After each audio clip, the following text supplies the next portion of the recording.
Maeve, is that really you? Gideon, I never thought I'd see you again. 14 years and you're standing here. I wrote, Gideon. You never answered. Move aside, Hawk. She came here for me. Then let her say it herself. She stepped off the train, and the cowboy froze when he saw her face. His first love, 14 years gone, and she wasn't there for him. Follow along to see how this ends. The track inspector came through Box Elder just before noon.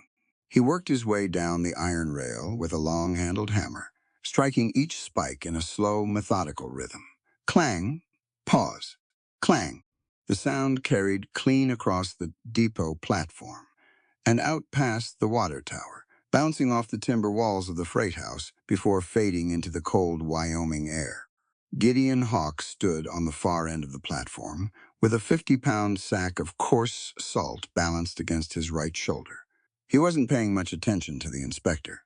He was watching the horizon to the east, where the smoke from the 1140 out of Cheyenne had already begun to smear itself across the pale November sky. The train was late, 14 minutes by his pocket watch. Not unusual for this stretch of territory, where the grade climbed sharply through the Laramie foothills, and the locomotives had to fight for every mile. He shifted the salt sack and exhaled slowly, his breath misting and dissolving.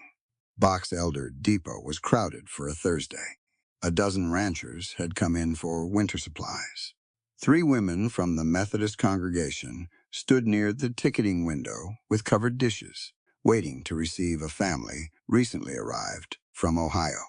2 Mexican vaqueros sat on an overturned crate, playing cards without much interest. A pair of young boys chased a dog between the legs of the adults, earning sharp words from everyone they passed. Gideon stayed where he was. He preferred the far end. He was not a man who sought company, and Box Elder had long since stopped trying to offer it to him. He was polite enough when spoken to. He paid his debts on time. He showed up when there was a barn to raise or a neighbor's fence blown down by spring wind. But he did not linger. He did not lean against the bar at the Silver Elk and swap stories until closing time. He took what he needed from town and went back to his land, and the land asked nothing of him that he was not willing to give. That suited him. The whistle came first, a long, low moan that rolled across the flat and raised a few heads on the platform. Then the engine appeared around the southeastern bend, black and massive against the dull gray sky, driving a column of gray steam ahead of it like something trying to outrun itself. Gideon set the salt sack down against a post and straightened up. He rolled his left shoulder twice, the old habit, the one the army surgeon had told him he'd carry for the rest of his life. The shoulder had a piece of Confederate iron, still lodged somewhere near the socket, too deep to retrieve without killing him, too settled to cause him more than a persistent ache in cold weather. November in Wyoming was nothing but cold weather. The locomotive slowed, the brakes engaged with a long iron shriek. Steam vented in great rolling clouds from the side valves, pushing forward across the platform in a warm white wall that smelled of coal smoke and hot metal. People moved toward the passenger cars. The Ohio Families Welcoming Committee surged forward with their covered dishes. The vaqueros folded their cards. The boys grabbed their dog by the scruff and held on. Gideon stayed where he was. He had no one arriving. He was here for the salt and a replacement hinge pin for his barn door, and those items were in the freight car at the back of the train. He watched the steam drift and curl, watched it thin and separate as a cold air broke it apart. That was when he saw her. The steam parted on the far side of the platform. Just for a moment, the way weather passes and leaves a gap of clear sky behind it. And through that gap, she stepped off the second passenger car, with a small leather traveling bag in her left hand and a straight, careful posture that did not belong to a woman who had traveled easily. He stopped breathing. He did not decide to stop. It simply happened. She was thinner than he remembered, 14 years thinner. Life had drawn some of the softness out of her face and replaced it with something harder, something earned. Her coat was clean but old. the elbows worn to a shine, and the hem had been let down and then stitched back up at least once by someone who knew how to work a needle. She stood on that platform the way a person stands when they have arrived somewhere difficult and made peace with that difficulty before the train even pulled in. Her hair was dark, pinned up beneath a modest gray traveling hat. And there, just beneath the brim on the right side, tucked into the fold of pinned hair where it had always lived, was the hairpin. Ebony, hand-carved. He had shaped it himself from a piece of black walnut, actually. Not ebony 14-year-old boys called things ebony when they meant to say beautiful. And he had given it to her on the last afternoon before his regiment pulled out of Richmond in the spring of 1864. She had put it in her hair right there in front of him, and he had thought he would die if he had to leave. He had nearly died anyway, twice, and neither time was it the kind of dying he had imagined. Maeve Linwood. The sack of salt had fallen off the post. He had no memory of dropping it. It had simply hit the platform boards with a dull thud that no one around him seemed to notice, and he was standing with his hands empty at his sides, staring across 30 feet of crowded depot platform at a woman he had buried in his mind somewhere around 1866 when the letters stopped coming and the War Department confirmed that the Linwood household in Richmond had been consumed by fire in the final days of the siege. She hadn't seen him yet. She was scanning the crowd with the careful, measuring look of someone searching for a face they have only seen in a photograph. Her eyes moved across the platform in sections, left to right, practical and methodical. Not anxious, not romantic. Looking for her appointment, he understood then, with a coldness that had nothing to do with the November air, that she was not here for him. Of course she wasn't. He had not written to her. He had believed her dead. He had grieved her in the only way he knew how, which was to stop speaking of her entirely and to put every hour of every day into something that required his hands and his back and left no room in him for anything softer than exhaustion. She was here for someone else. He was still trying to work out what a man was supposed to do with that information when Malachi Vane appeared. Vane came through the station doorway behind Maeve, having apparently been inside waiting. He was a big man, thick through the chest and shoulders, with a wide black hat and a sheepskin coat that had cost more than most of his ranch hands made in 3 months. He had the particular walk of a man who has never once in his adult life been told no and allowed it to stand. He moved through the crowd without adjusting his path for anyone, and the crowd adjusted for him. He stepped up beside Maeve and put his hand at the small of her back. It was not a tender gesture. It was a proprietary one, the same gesture a man makes when he sets his hand on a fence post he owns, just to confirm it's still there. Maeve's posture changed when he touched her. Not dramatically. Just a fraction of an inch of stillness.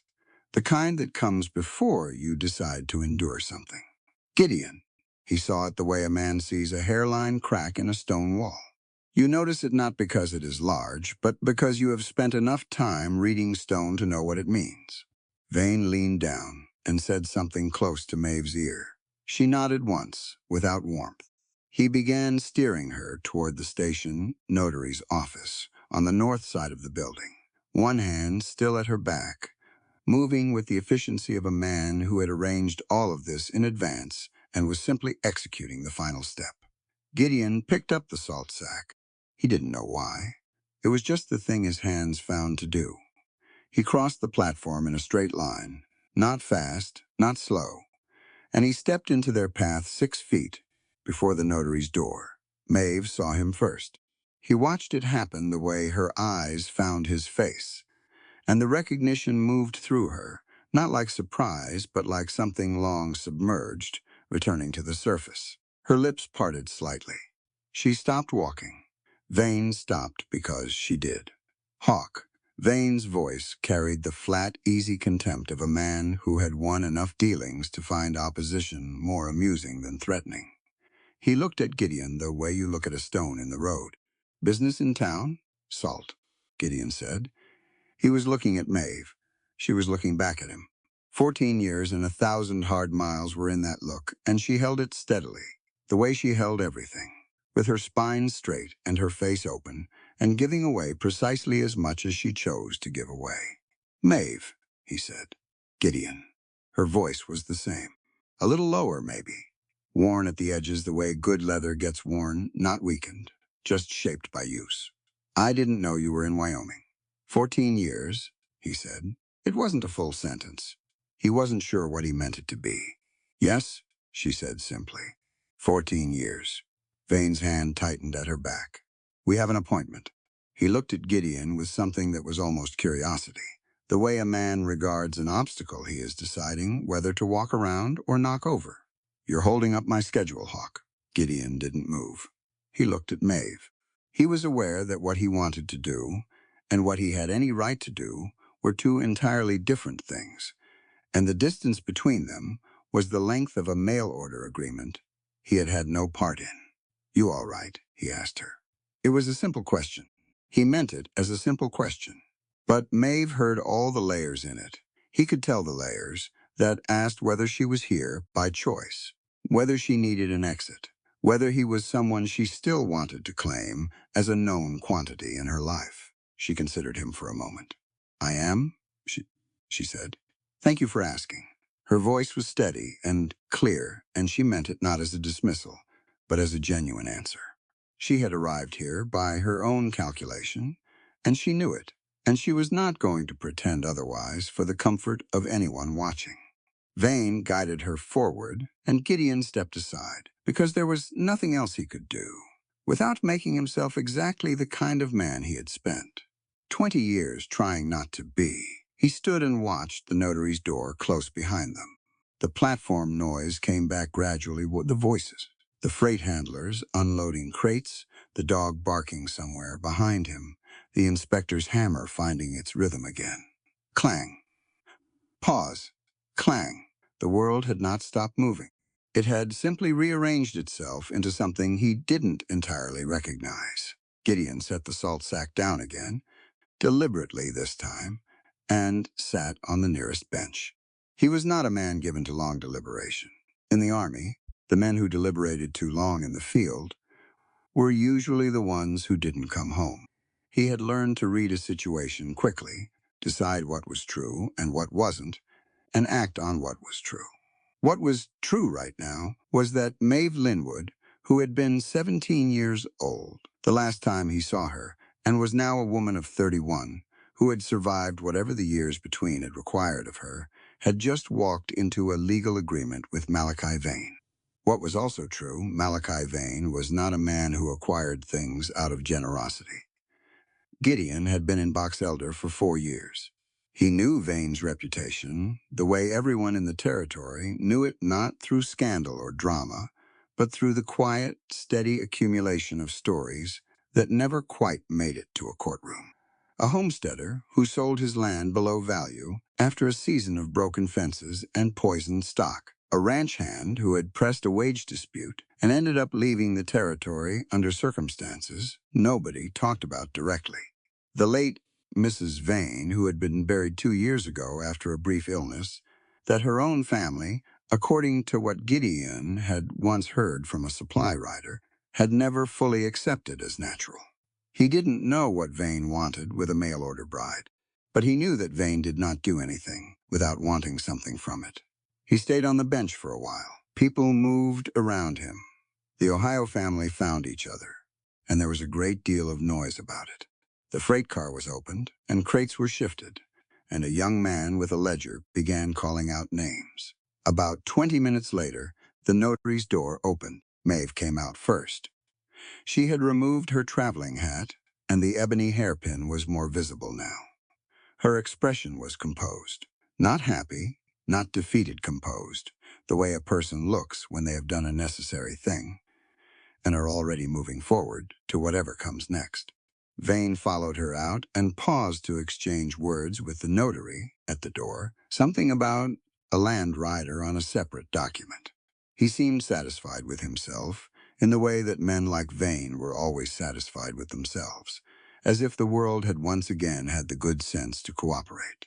Maeve's eyes found Gideon on the bench. She crossed the platform toward him alone. Vane was still at the notary's door. She stopped 3 feet away and looked at him with that same direct, measuring quality, not unkind but clear.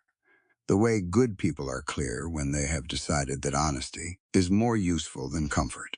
"You shouldn't worry yourself," she said quietly.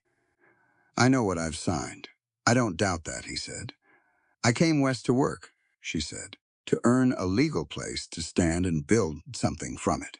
That's the full extent of my ambition right now, and it's enough for me."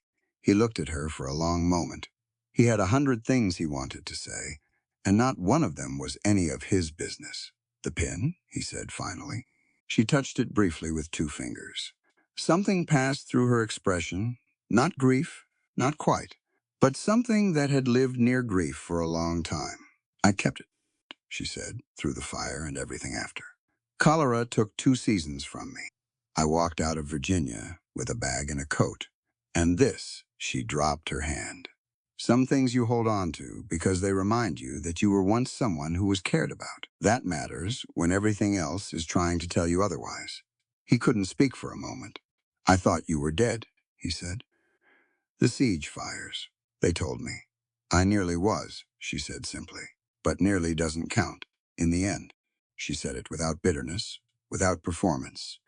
It was just a fact she had made her peace with a long time ago. Vane's voice cut across the platform. "Maeve." Not a question, not a request. She glanced back at him, then back at Gideon. "I came west to exchange honest labor for a decent life," she said. Her voice was quiet, but it carried the weight of something she had thought through over a long distance. "Not to become anyone's property, and not to live on charity, either. That's who I am. I thought you should know it." She held his gaze for one more moment, and in it he saw the girl he had known, and the woman she had become, and the long, hard road between them, and the hairpin holding it all together. Then she turned and walked back to Malachi Vane. Vane put his hand at her back again and led her toward the waiting wagon. Gideon watched them go. He sat on that bench for a long time after the wagon had gone, long enough for the platform to clear and the freight handler to call his name twice before he heard it. He collected his hinge pin and his salt. He paid what he owed, and he loaded his mare. He did not head home straight away. He sat on his horse at the edge of the depot road for a minute, watching the track inspector work his way back along the rail, steady and methodical, checking every spike. Clang. Pause. Clang. Some things, Gideon thought, you had to go back and check, even when you were certain they were sound, even when you had checked them before. He turned his horse east toward Black Ridge and rode. The wagon road from Box Elder to Bitter Creek Ranch ran 11 miles through open rangeland, and Malachi Vane did not speak for the first 7 of them. Maeve sat on the bench beside him, with her traveling bag across her knees, and watched the landscape change. The flat scrub near town gave way to rougher ground-broken rock shelves, pushing up through pale grass. Stands of juniper crouched against the hillsides, the occasional dry creek bed cutting across the road at an angle. The wind came down from the north and carried cold in it, the serious structural cold of a territory that was already preparing for winter before November had properly settled in. She had not expected conversation.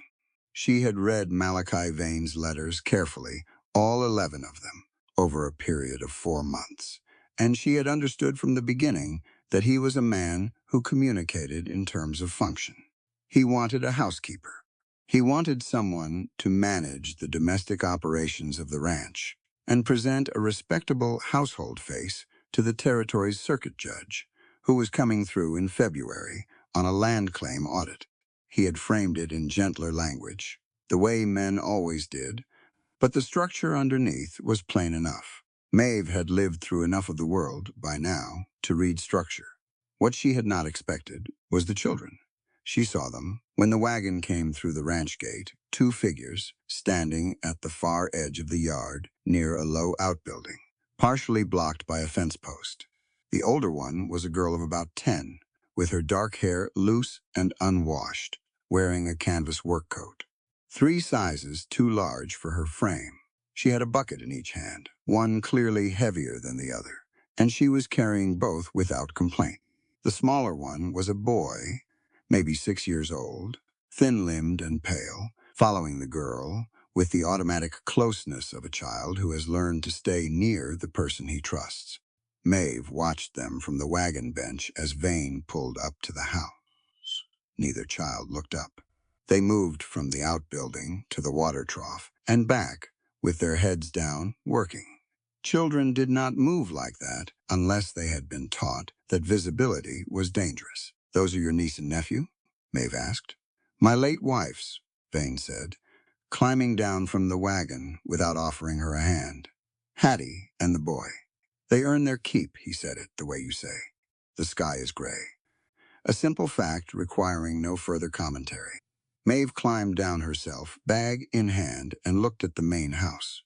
It was a substantial structure for the territory, 2 stories, hewn timber, with a covered front porch that ran the full width of the building.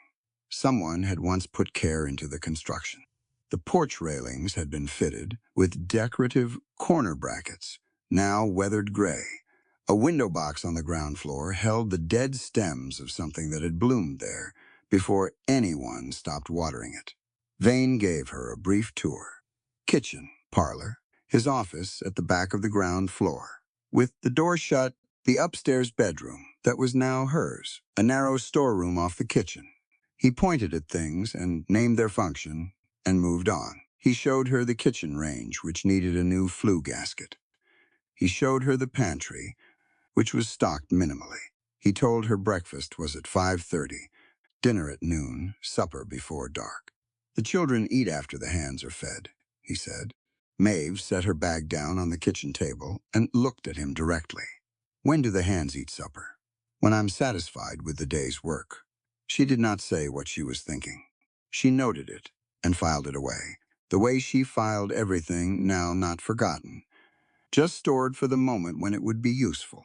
Vane left her to get settled. She heard him cross the yard to the bunkhouse, speaking to someone in a clipped, carrying voice. She stood in the kitchen for a moment and listened to the house. Old houses spoke if you let them. This one was saying things she already half knew. She unpacked her bag, put her few possessions in the upstairs room, and came back down. Then she went out to the yard. Hattie was hauling a second load of water from the well. Up close, she had dark circles under her eyes and chapped hands, the knuckles raw from cold water and constant use. She looked up at Maeve with the watchful, measuring expression of a child who has been disappointed by adults enough times to treat all new ones as provisional. "I'm Maeve," she said. "I know," Hattie said. "He told us you were coming." She set the bucket down and straightened.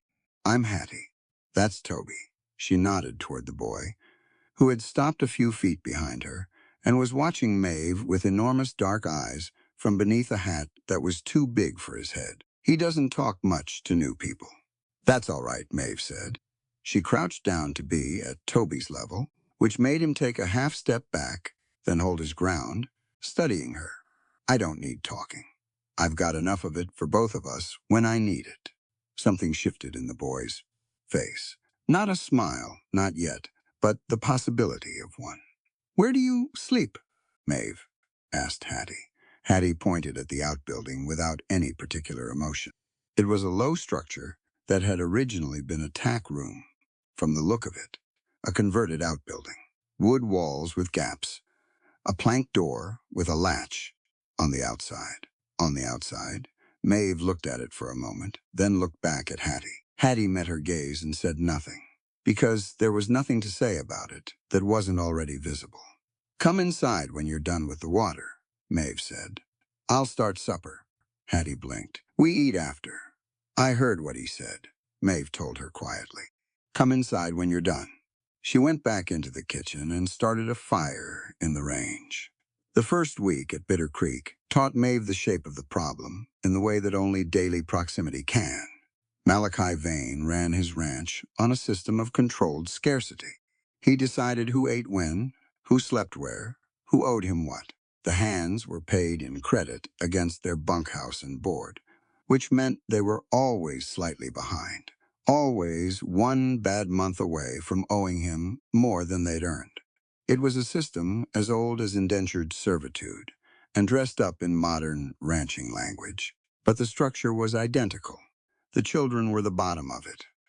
Hattie worked from before sunrise to after dark hauling water, feeding stock, carrying loads that should have gone to grown hands, scrubbing the kitchen floor on her knees. Toby was put to work as soon as the light was good enough, collecting eggs, mucking the smaller pens, carrying kindling. He was 6 years old. His hands were always cold. Maeve fed them properly. She did this without announcement or permission, simply incorporating them into the meal schedule as though it had always been that way. Vane noticed on the third day and looked at her across the supper table with flat, assessing eyes. I said they eat after the hands. The hands are slow tonight, Maeve said evenly. Children can't work on empty stomachs, and you need the work done. It's practical. She held his gaze. He read in it what she intended him to read, that she was not defying him out of sentiment, but out of the logic of efficiency, which was the only language she had determined he actually heard. He let it go. She filed that, too. The ranch office was Vane's private territory. He kept it locked when he left the property, which was most afternoons, and he had made it clear with a single flat sentence on her second day that she was not to go in there. She had not gone in there. On the 9th day, she found the door unlatched. She discovered it by accident. She had been looking for a spare candle, checking the storeroom off the hall, and when she moved past the office door, her hand grazed the latch and it dropped. The door swung 2 inches inward. Maeve stood in the hallway for a moment. She was not a woman who went looking for trouble, but she was a woman who had learned in 14 years of surviving things that information was the only currency that consistently held its value. Trouble had a way of finding you regardless. What mattered was whether you saw it coming or whether it arrived at your door without warning. She pushed the door open and went in. The office was functional and organized in the way of a man who trusted no one to touch his things. A heavy desk against the far wall, a filing cabinet with a broken lock that had been replaced at some point, and then apparently broken again. Bookshelves on the left wall holding more ledgers than novels. A rifle rack above the window, empty. Ash in the fireplace from a recent burn. She went to the desk first. The top was largely clear, a blotter, an inkstand, a half-written letter to a cattle broker in Cheyenne. Nothing remarkable. She opened the center drawer. Bills of sale, tax receipts. A survey map with notations in red ink marking property boundaries. She was about to close it when she saw the second layer underneath the survey map. Not hidden, exactly just placed beneath something else.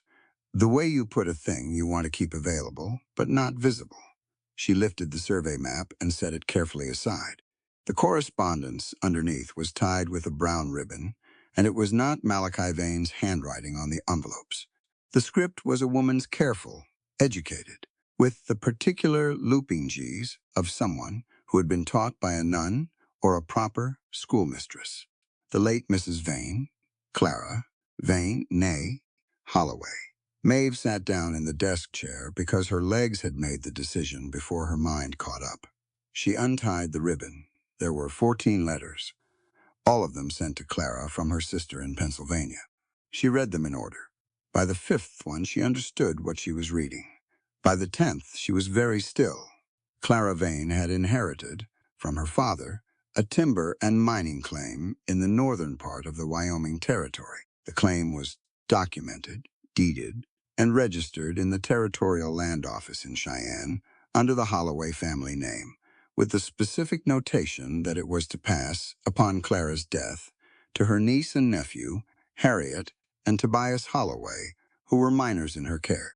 The letters made this entirely clear. Clara had written about it to her sister in detail, apparently worried that Malachi would find a way to contest it. The sister had written back, urging her to ensure the documents were properly lodged and witnessed. Clara had died 2 winters ago. The claim had not passed to Hattie and Toby. It had passed to Malachi Vane, under a guardianship document he had filed with the territorial court 4 days after Clara's burial, claiming he was the children's legal guardian by right of marriage. The document was in the filing cabinet. Maeve found it in 3 minutes because Malachi Vane was not, in the end, a man who believed anyone would come looking. Why would they? He had arranged everything. He had the children. He had the claim.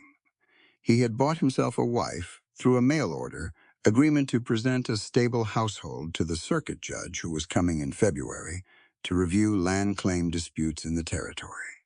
She understood now why he had wanted a wife.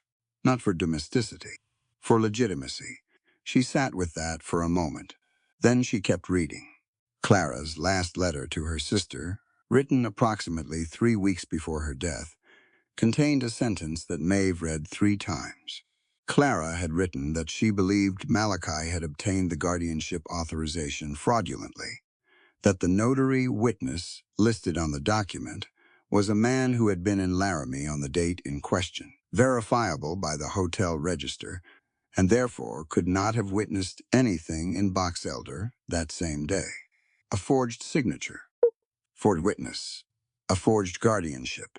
Malachi Vane had stolen a timber and mining claim from 2 orphan children by manufacturing the legal authority to do it.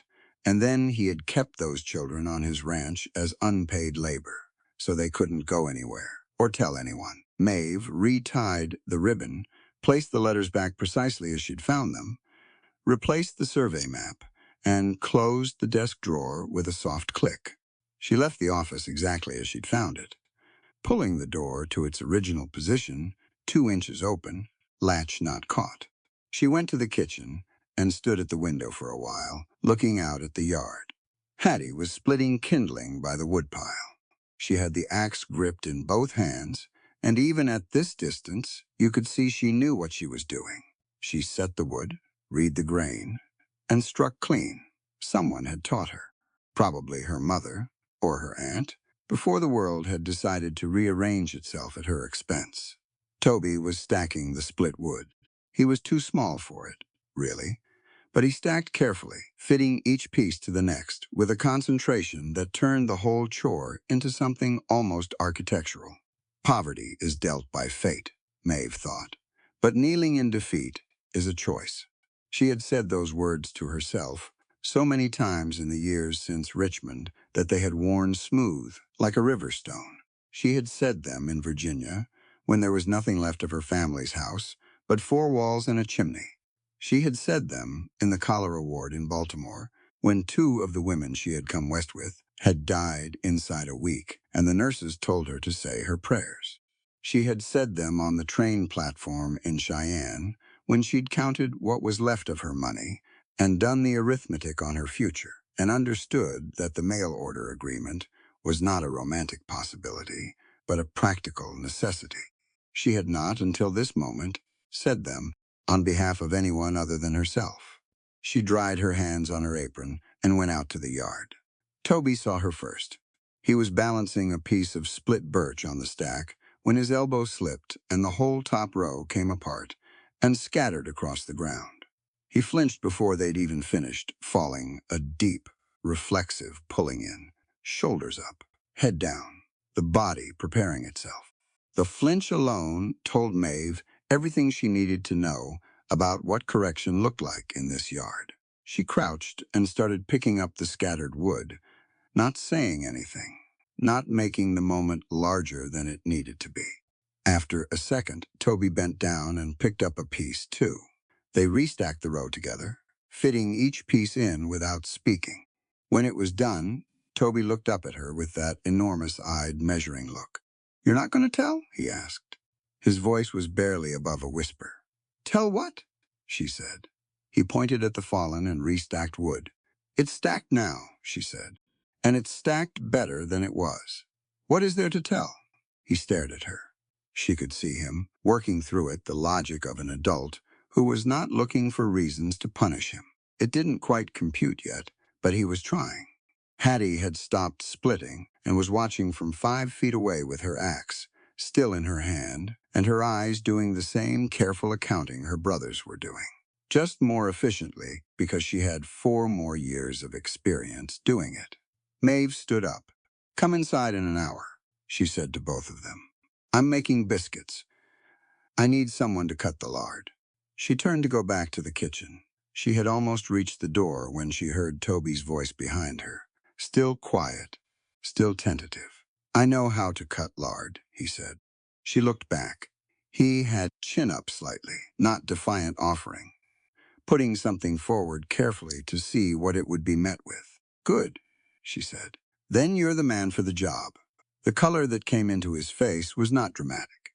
It was just the small, ordinary warmth of a child who has been given an ordinary, useful thing to do and been told he is capable of it. But ordinary warmth in a place that had been systematically cold for a long time registered differently. Hattie watched all of this with her careful eyes. And when Toby had gone inside, she looked at Maeve for a moment. "He told the last woman he hired that children were to stay out of the main house," Hattie said. "Matter of fact. Forewarning, not accusation." "I heard what he said," Maeve told her, same as she'd said the first evening. "Come inside when you're done." That evening, Vane came back from town later than usual, smelling of whiskey and satisfied with himself over some business she hadn't been told about. He ate the supper she put in front of him without comment, which was as close to approval as she expected. He looked at the kitchen once, sweeping it with a brief, proprietorial gaze, and then he went to his office. She heard him in there for a long time, the scratch of a pen, a drawer, opening and closing. She sat at the kitchen table and sewed a button back onto Hattie's work coat and listened and thought. She thought about Clara's letters and the forged guardianship. She thought about the circuit judge coming in February. She thought about the notary witness who had been in Laramie and the hotel register that would confirm it. She thought about the claim deed, which was almost certainly still lodged in Cheyenne, with Clara's original filing, because men like Malachi Vane could forge a guardianship document, but they couldn't reach back and unmake the original deed from the territorial land office. She thought about what it meant to know something and not yet be able to use it, to carry it carefully, to wait for the right configuration of circumstances. She had done that before. She was good at it. Poverty is dealt by fate. Kneeling is a choice. She pulled the button thread tight and bit it clean and turned the coat in her hands to check the stitching. It was secure. It would hold. Outside, the Wyoming wind came down off the ridge and moved through the yard in a long, cold push, finding every gap in every wall, making the outbuilding rattle on its foundation. Hattie and Toby were in there tonight, same as every night, with a single wool blanket between them and the latch on the outside of the door. Tomorrow she would speak to Vane about the sleeping arrangements. She would frame it in the language of efficiency, the same way she had framed the feeding schedule, because that was the language that reached him. And she was not interested in gestures that felt righteous but changed nothing. She would frame it as a practical matter. Sick children couldn't work. Cold children got sick. The circuit judge would not be impressed by a household that kept its dependents in a tack room. She would be systematic. She would be patient. And she would be ready. She folded the coat, set it on the chair nearest the door so Hattie would see it in the morning, and blew out the kitchen lamp. The dark settled in around her, wide and complete, the way it only gets out on the open range, where there are no other lights to argue with it. She stood in it for a moment and let her eyes adjust. Then she went upstairs to bed, and she was already thinking by the time her head met the pillow. The blacksmith shop in Box Elder sat at the south end of the main street, past the feed store and the land office, in a low timber building with a wide double door that stayed open regardless of season because the forge inside generated enough heat to make the cold irrelevant. You could hear it from half a block away, the rhythmic clang of hammer on iron, the hiss of hot metal meeting the quench bucket, the steady pull of the bellows worked by a boy of about 14 who had apparently been assigned this task for life and had made his peace with it. Maeve had come to town on a Thursday, 11 days after arriving at Bitter Creek.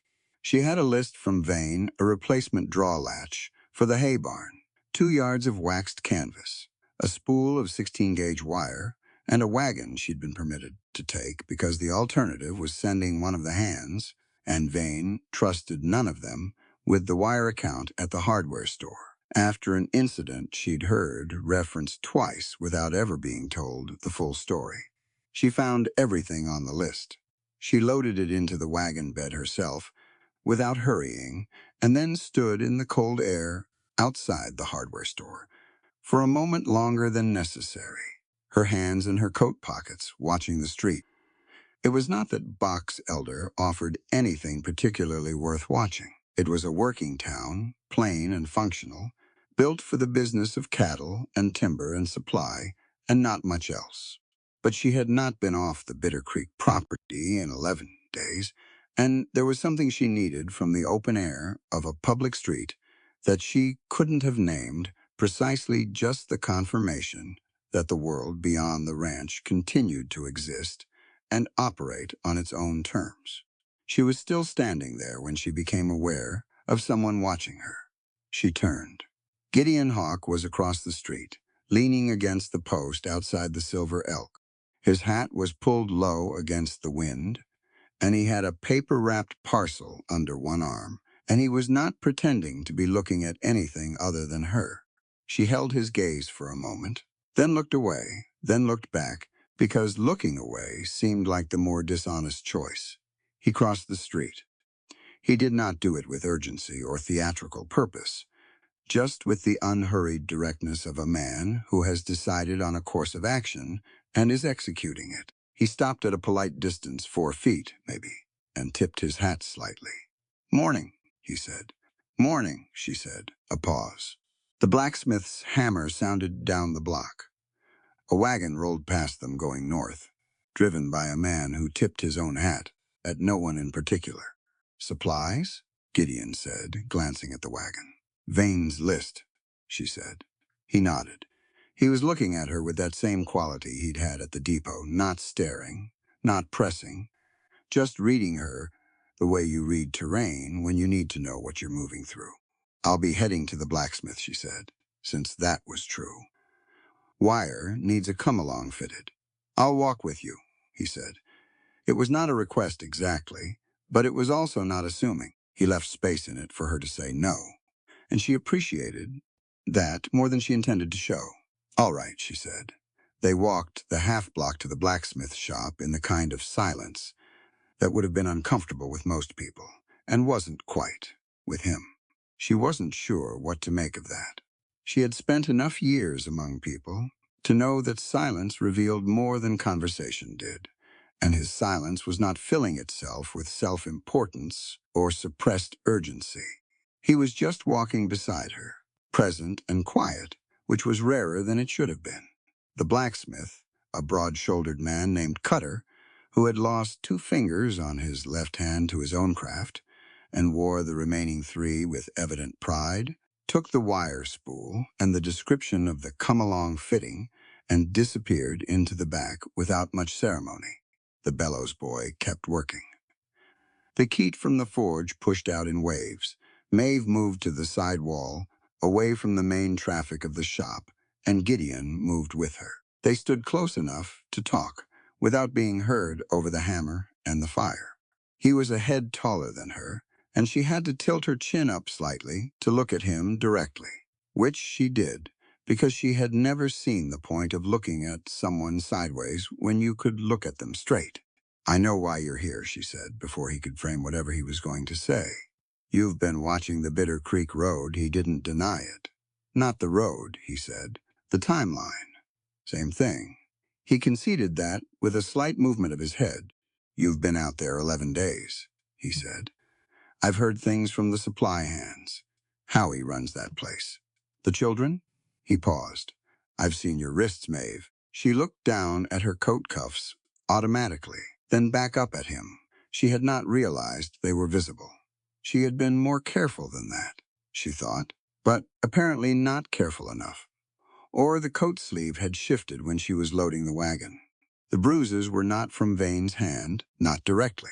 They were from the door frame. From the night he had come home, drunk enough to lose his steadiness, and grabbed her arm when she hadn't moved out of the corridor fast enough to satisfy him.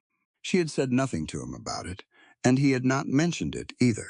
And that was how those things went in a house where power was uneven, and both parties understood the score. "They're fading," she said. "That's not the point," he said. "What is the point, Gideon?" He looked at her for a moment. "I can get you out, you and the children. I know the territory south of the Black Ridge well enough to move 3 people through it in a day and a half without touching any road Vane uses. I've got a contact in Laramie who handles these." "No," she said. "Just the one word, clear and immediate." He stopped.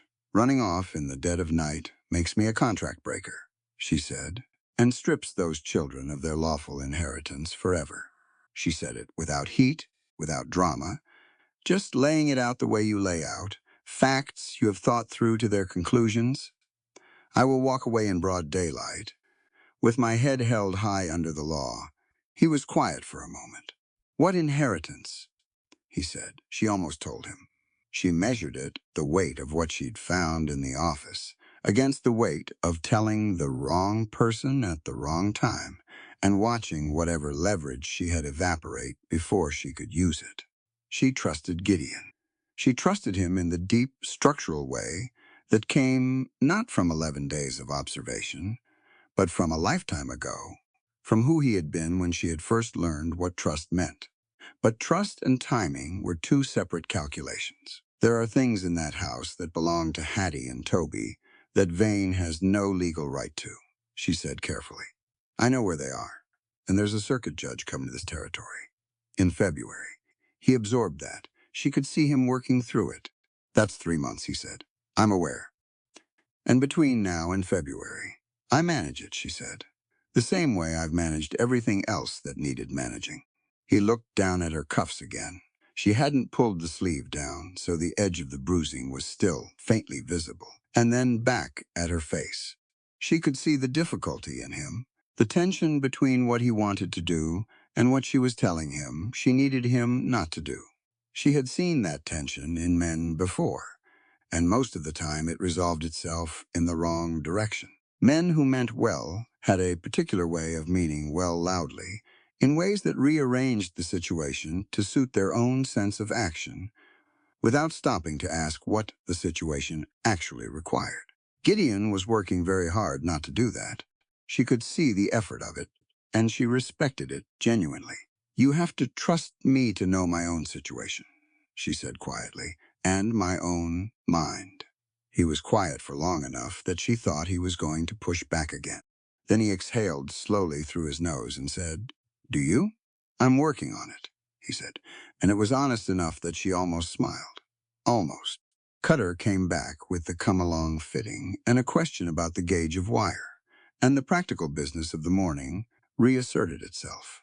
Maeve handled the transaction, paid from the account Vane kept at the shop, and watched Cutter's boy wrap the fitting in waxed paper. When they stepped back out into the cold street, the conversation had shifted, but not ended. She could feel it in the quality of the quiet between them, not resolved, just relocated. They walked back toward her wagon. The wind had picked up slightly, coming down off the ridge to the northwest, carrying the smell of coming weather.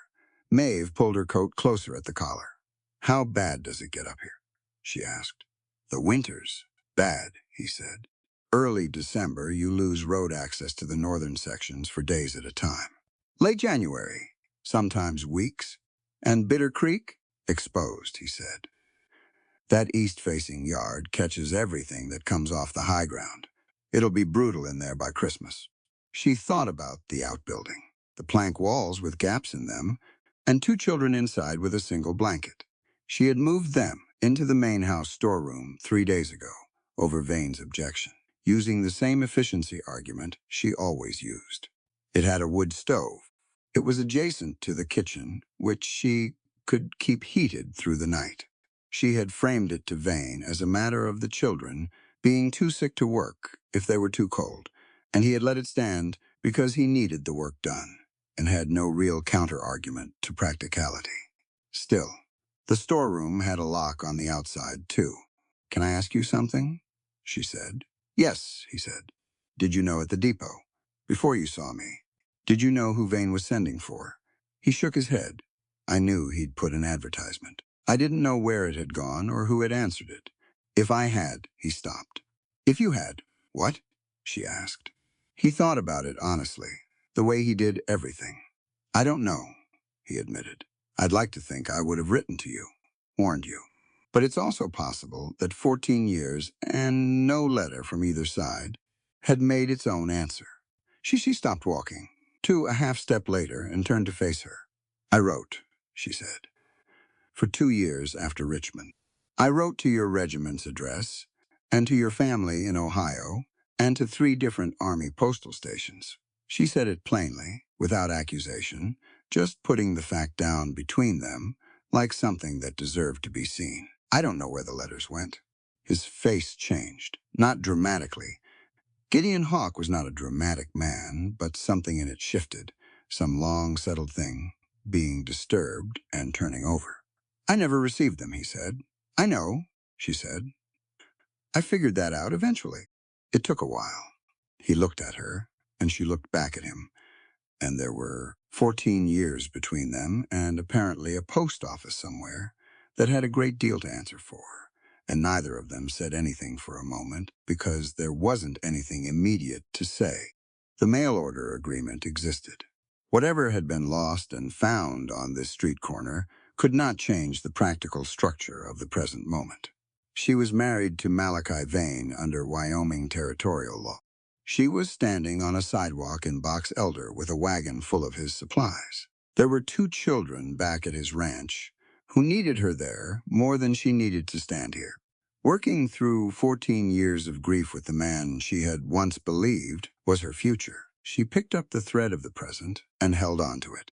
"You said you have land east of here," she said. "Black Ridge. 400 acres, he said. Horse ranch, mostly. Some cattle. And you're settled there." 8 years, he said. "It's mine. Nothing against it." She nodded. "Good," she said. "That's good, Gideon." She meant it. Whatever else was true, she was glad that he had built something solid, that the war and the years after had not taken that from him. They reached the wagon. She set the come-along fitting in the bed beside the waxed canvas, double-checking the load the way she always did before driving a wagon. Habit from her father, who had told her that a poorly balanced load was the beginning of every bad trip. "I'm going to need something from you," she said, without looking up from the wagon bed. "Name it," he said immediately.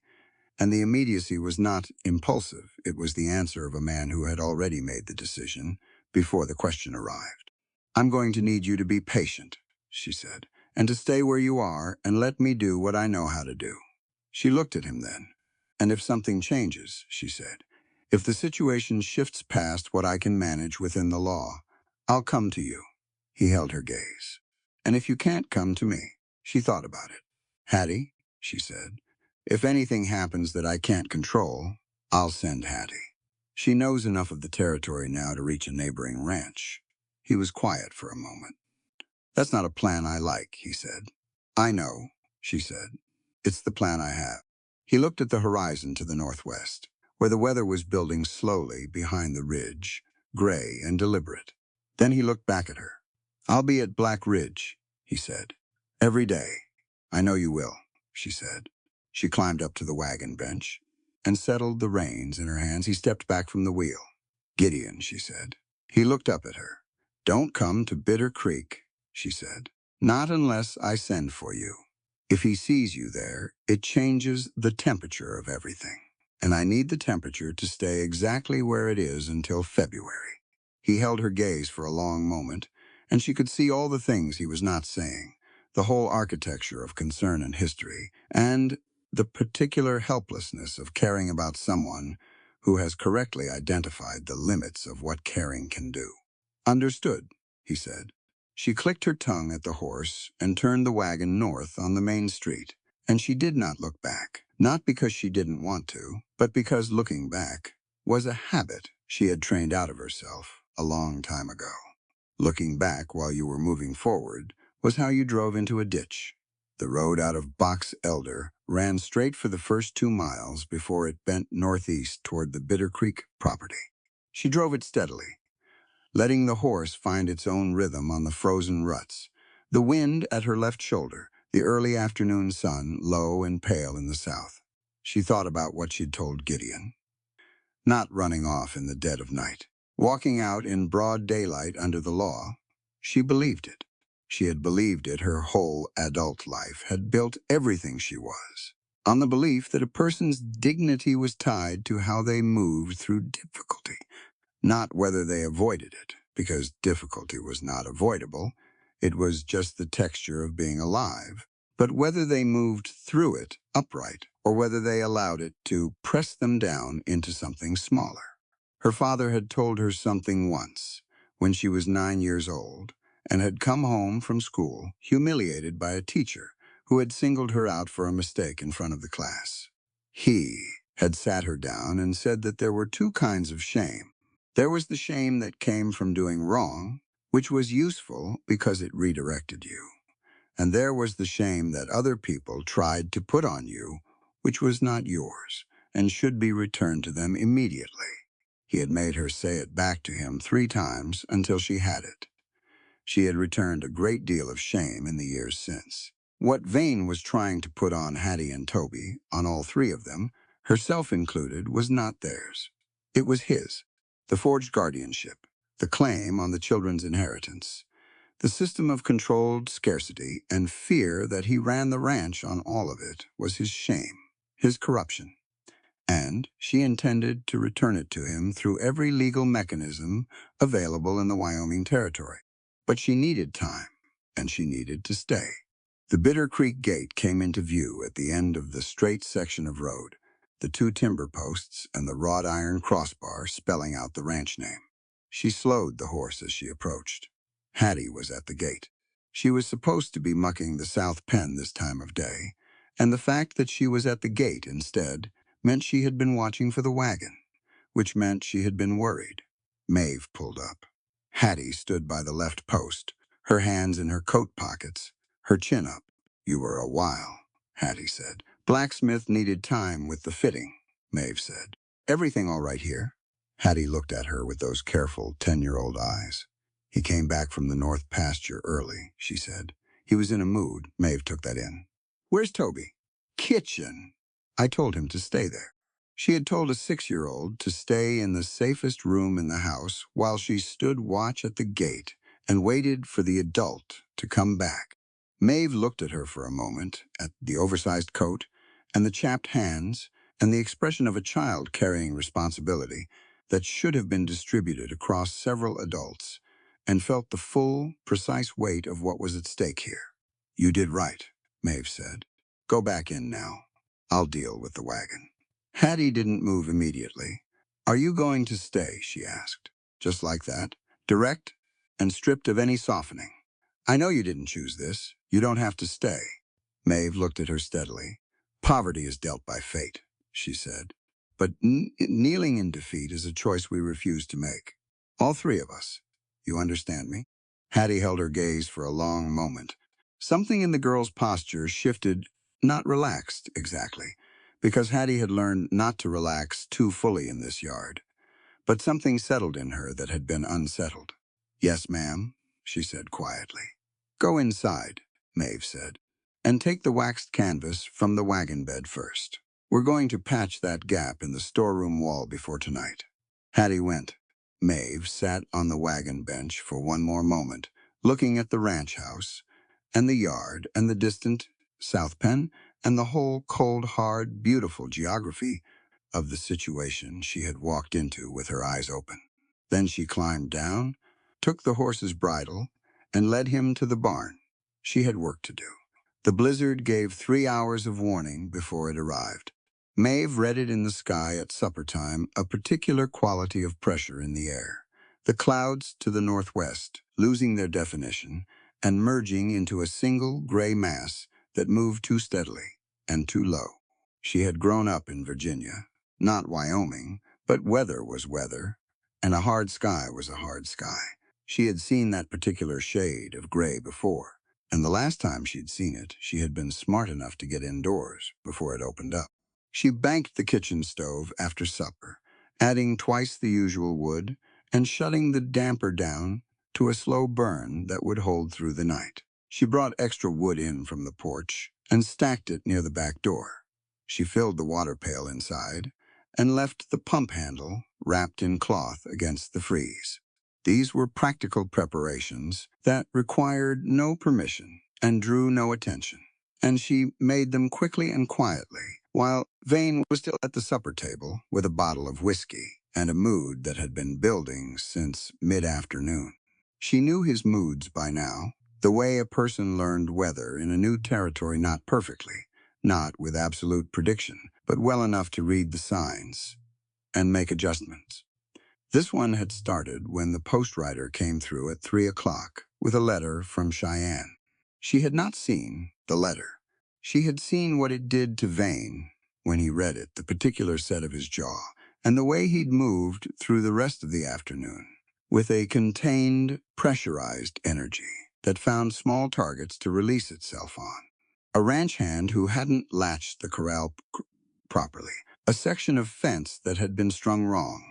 Small things, loudly corrected. He had been drinking since he sat down to supper. Maeve put Hattie and Toby to bed in the storeroom at 7 o'clock. She brought them extra blankets from the upstairs cedar chest without consulting anyone, and she made a point of leaving the storeroom door unlocked from the outside, pushing the exterior latch up and wedging a folded square of canvas behind it so it couldn't drop on its own. Hattie noticed.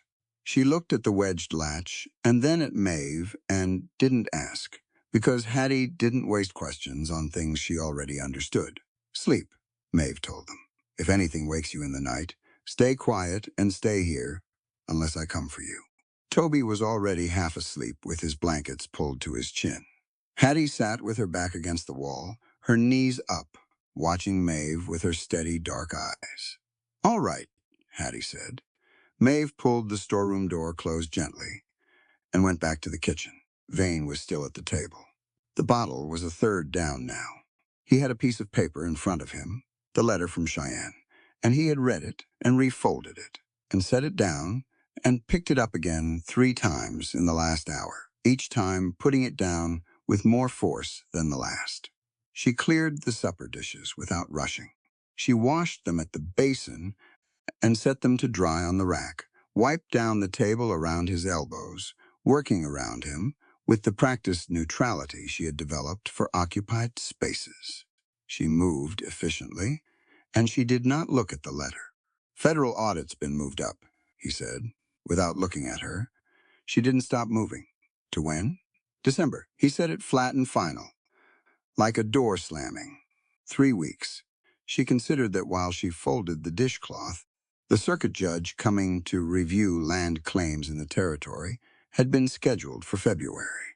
3 weeks was a different calculation entirely. She thought about Clara's letters in the desk drawer. She thought about the forged guardianship document in the filing cabinet.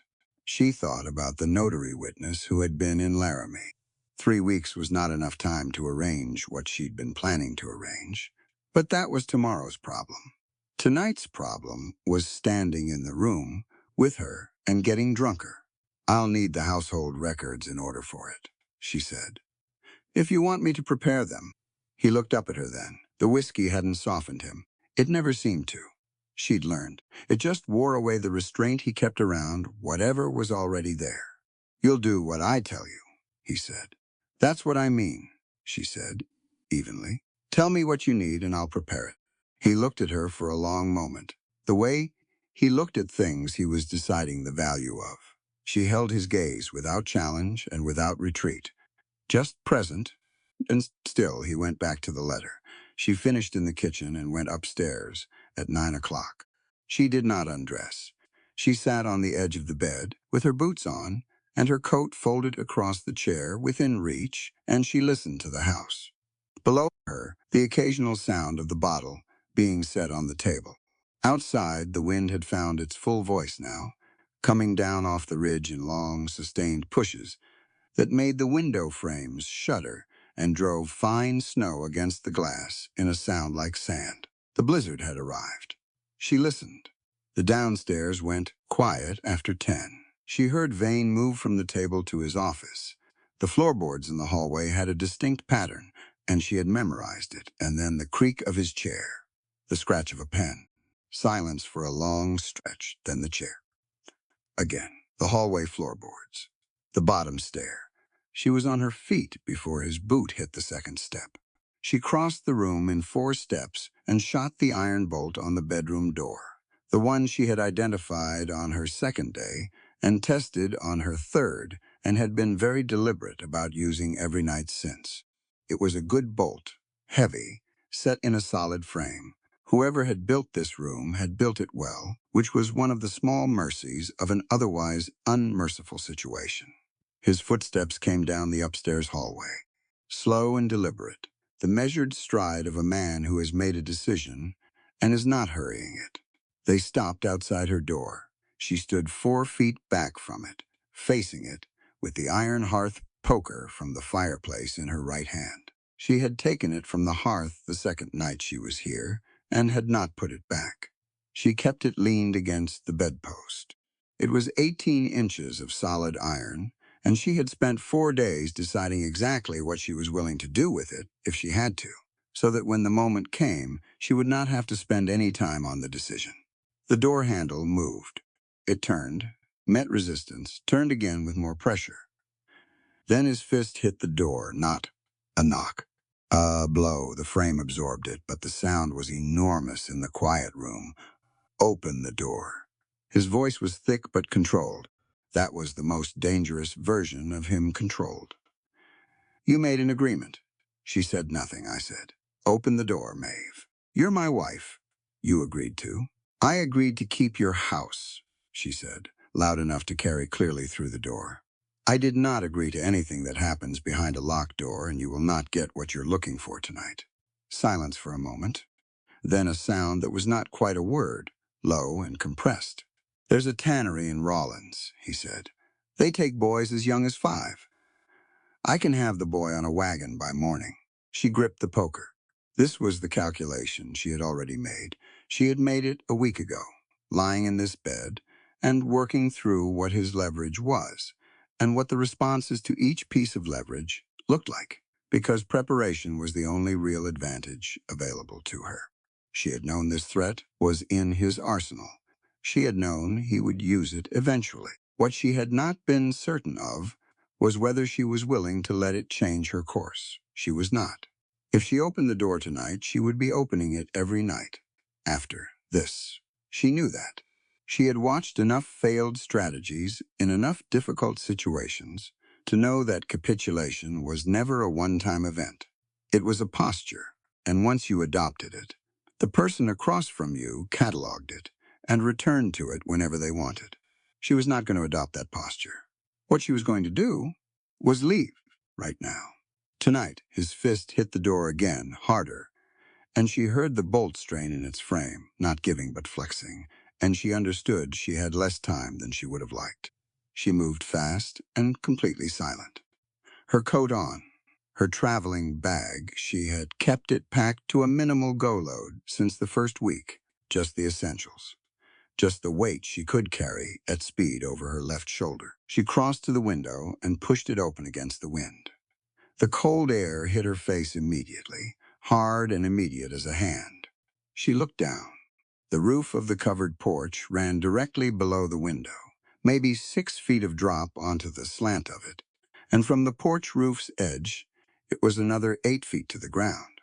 The snow was already 3 inches on the porch roof and more coming. The wind made noise enough to cover anything short of a gunshot. His boot connected with the door. Not a kick, exactly a deliberate, structural blow aimed at the bolt mount. The frame cracked. She went out the window. The porch roof was snow-slicked, and she went down on one knee immediately, catching herself with her right hand, the poker still in her left. She had not let go of the poker. She crawled to the edge of the roof and went over it feet first, hanging from the gutter for a half-second, and then dropping, landing hard in the deep snow of the yard with a grunt that the wind swallowed completely. She was on her feet in 3 seconds and moving toward the storeroom. The wind was a physical force. It drove the snow horizontally and cut through her coat like it wasn't there. And the temperature was already below what she had experienced anywhere in Virginia. A deep cold that wanted to get into your lungs and change the nature of your breathing. She ignored it and moved. The storeroom door. She pulled it open. Hattie was already sitting up, fully awake, with Toby pressed against her side and her eyes wide and alert. She had not been sleeping. She had heard. "Get your coats," Maeve said quietly. "Both of you now." Hattie moved immediately, pulling Toby upright, reaching for the coats on the wall peg, with the efficiency of a child who had been mentally preparing for a version of this moment and had her own go list ready. Toby was half asleep and compliant, letting Hattie stuff his arms into his coat sleeves without resistance. 30 seconds. They were at the door. Maeve looked at Hattie. "Can you walk fast?" "Yes," Hattie said. She looked at Toby. He was fully awake now, small and pale in the blizzard light, the wind already tearing at his coat. He looked at her with those enormous eyes, and his chin was set, and he did not cry, which said more about what this child had been through than any telling could. "Hold my hand," Maeve told him. He put his hand in hers without hesitation. They went into the storm. The Bitter Creek gate was 60 yards from the main house, and 60 yards in that wind and snow was a different distance than 60 yards on a clear day. Maeve kept them moving along the fence line, using it as a guide, the wire cold enough to burn through her glove when she touched it. Hattie stayed on her left, close, one hand on Maeve's coat. Toby kept pace on her right, his legs working double time to match her stride, not complaining, not faltering, just moving. Behind them, from the direction of the house, she heard the front door open. A slash of yellow light across the snow, there and gone as the door closed again. She heard Vane's voice, raised against the wind, calling her name once. Then, nothing but the storm. She did not look back. She moved faster. The gate. She found it by feel along the fence, unlatched it one-handed with Toby's hand still in her right, and pushed it open.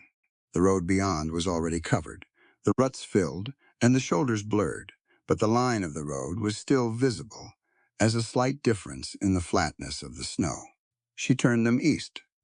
There was a logic to east.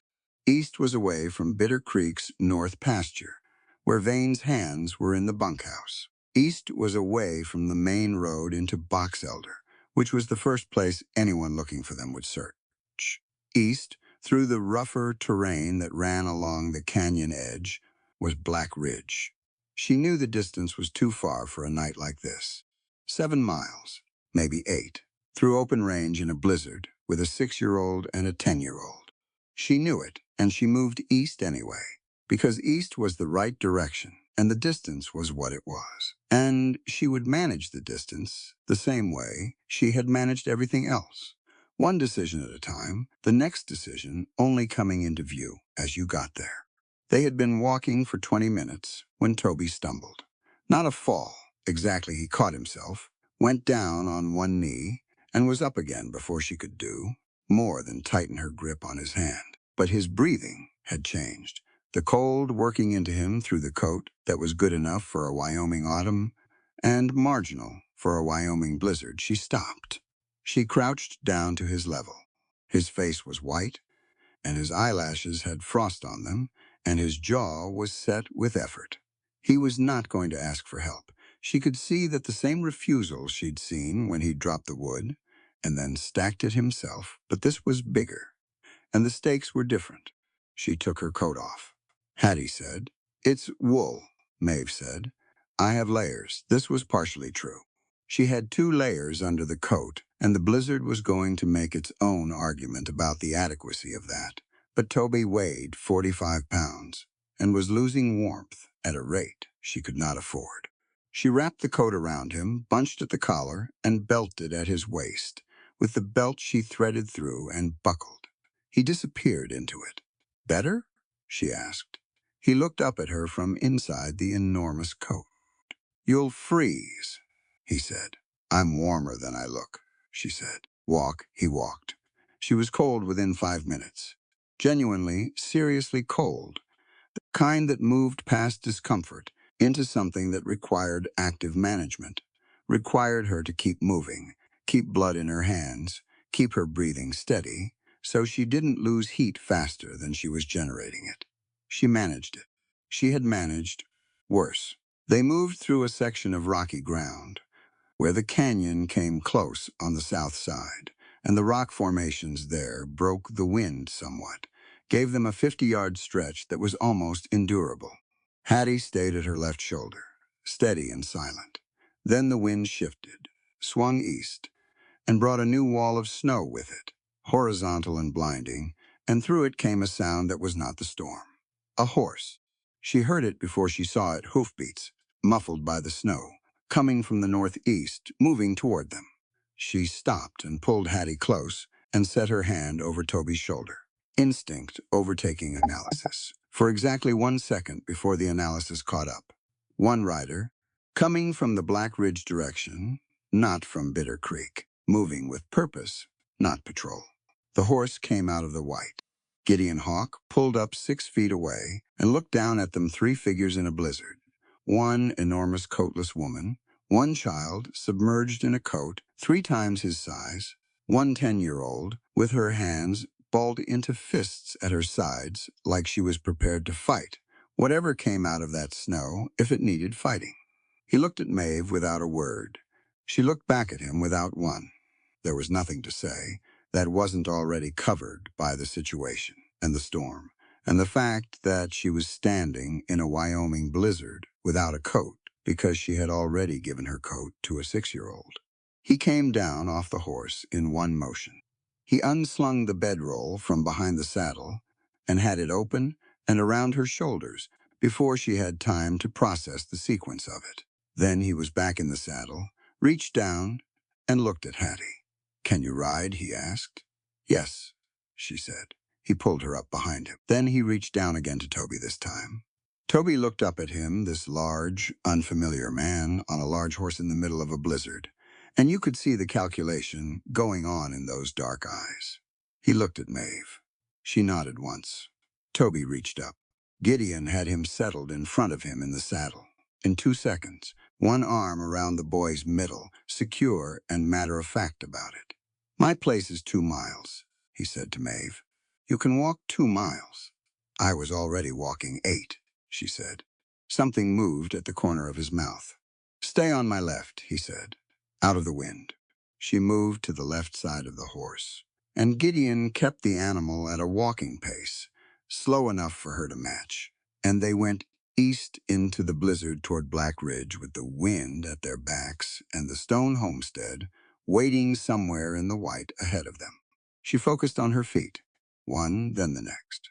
The bedroll around her shoulders was wool and horse-warm, and it helped. She focused on the rhythm of it, the mechanical forward motion, and she did not think about what had just happened, or what came next. Next would come when they arrived. Everything had its proper order and its proper time. She heard Toby's voice above her, from the saddle, small and clear over the wind. "Are we going somewhere safe?" he asked. Gideon's answer came without hesitation. "Yes," he said, "we are." Maeve kept walking. The lights of the stone homestead came into view 20 minutes later, and they were the best lights she had seen in a very long time. Stone Homestead was exactly what its name suggested: stone, mostly, with timber headers above the windows, and a heavy plank door that Gideon had hung on iron hinges he'd forged himself. The walls were 2 feet thick at the base, fieldstone fitted without mortar in the old frontier way, chinked with clay and river sand. It had taken him 3 years to build it right, and he had built it to last, because he intended to last. And on a night like this, the walls justified every hour. Maeve got the children warm first. That was the order of operations. Gideon built the fire up without being asked, piling split pine until the hearth was putting out real heat, and Maeve peeled Toby out of her oversized coat and his own, and checked his fingers and his ears with the methodical attention of someone who had seen what cold did to small bodies when it was given enough time. His color came back in 20 minutes. Hattie sat close to the fire, with her knees pulled up and her hands out toward the heat, and she watched everything in the room with her careful eyes, filing it all away. Gideon gave them food, bread and cold venison and dried apples. Whatever was ready without cooking, because the children needed it now, and not after a pot had time to heat. He put it on the table and stepped back and let them eat, and he sat in the chair by the window and looked out at the storm.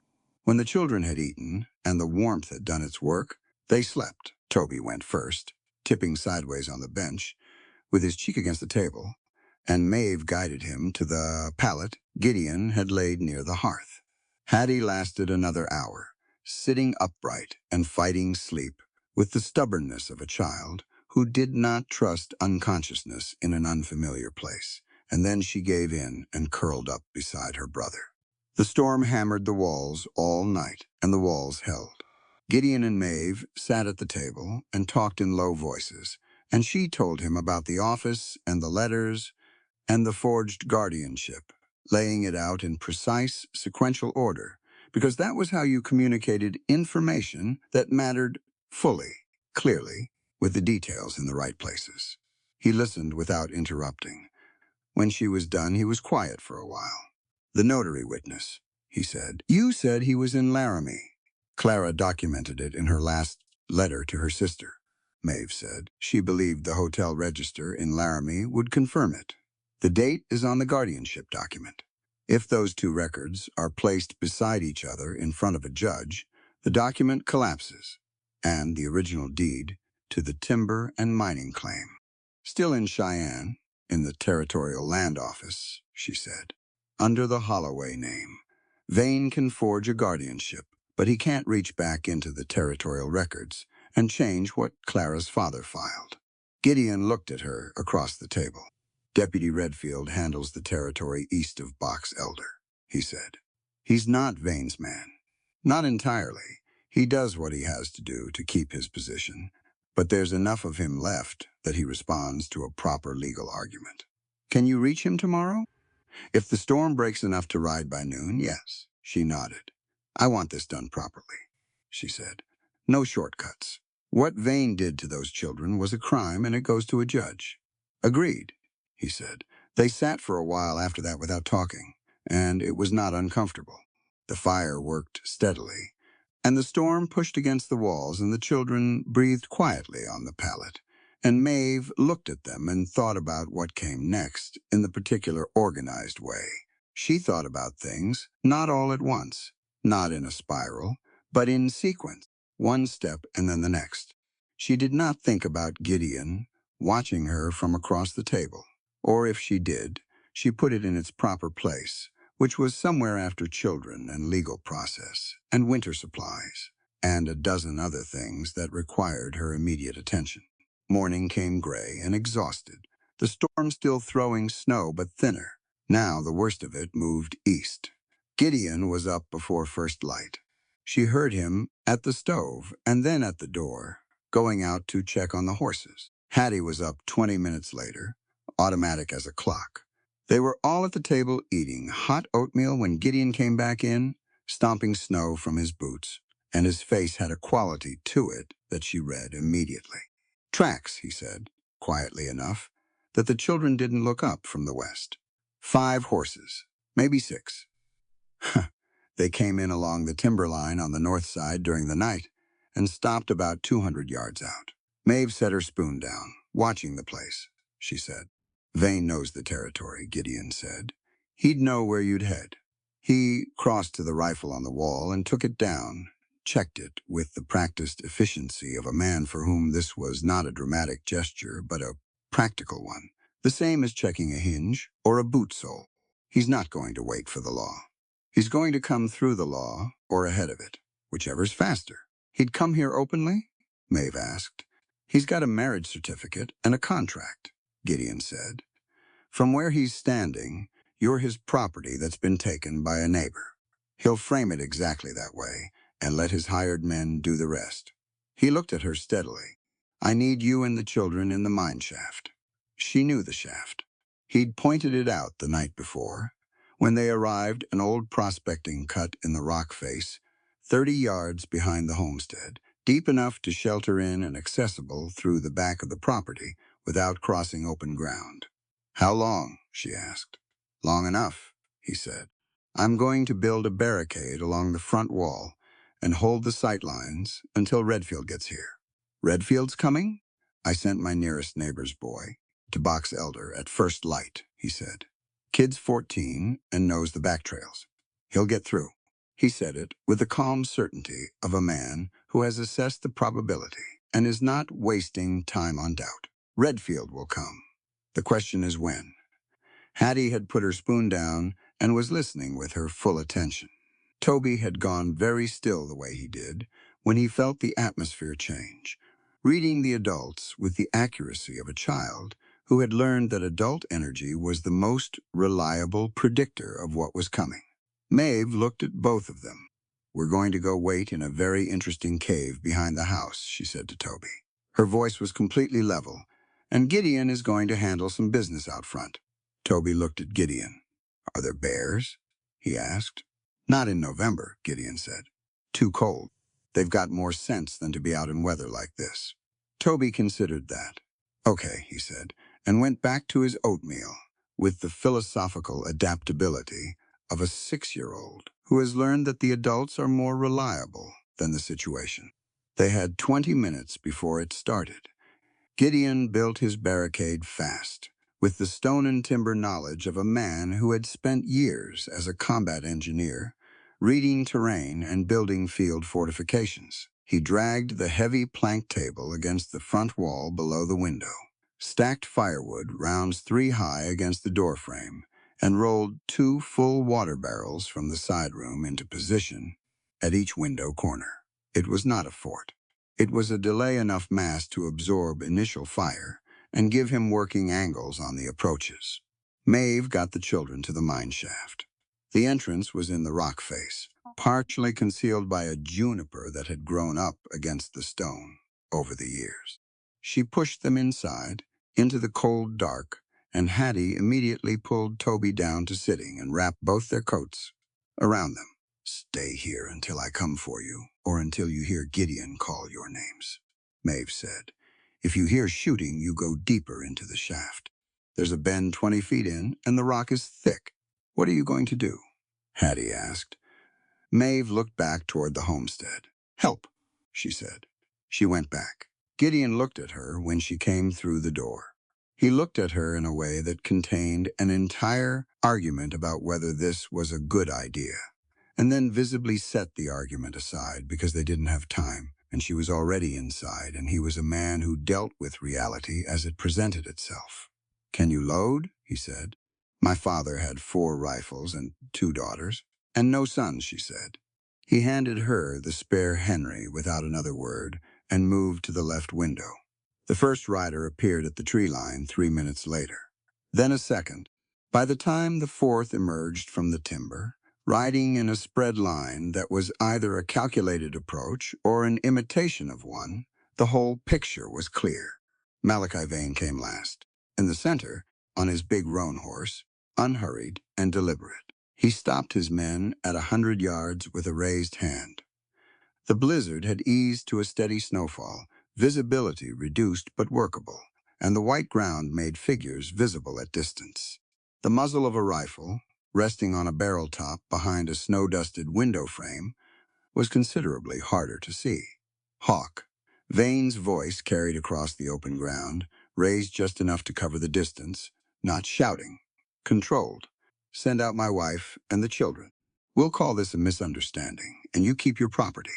Gideon said nothing. I've got 5 men and a warrant in my coat pocket, Vane called. Signed by a justice of the peace in Box Elder this morning. Kidnapping, Hawk. That's a hanging offense in this territory. Maeve looked at Gideon. He was behind the left window barrel, his rifle angled down and right, watching the spread of the riders. The warrant's real, she murmured. Box Elder JP takes money from Vane's cattle operation, Gideon said. equally quiet. The paper's real.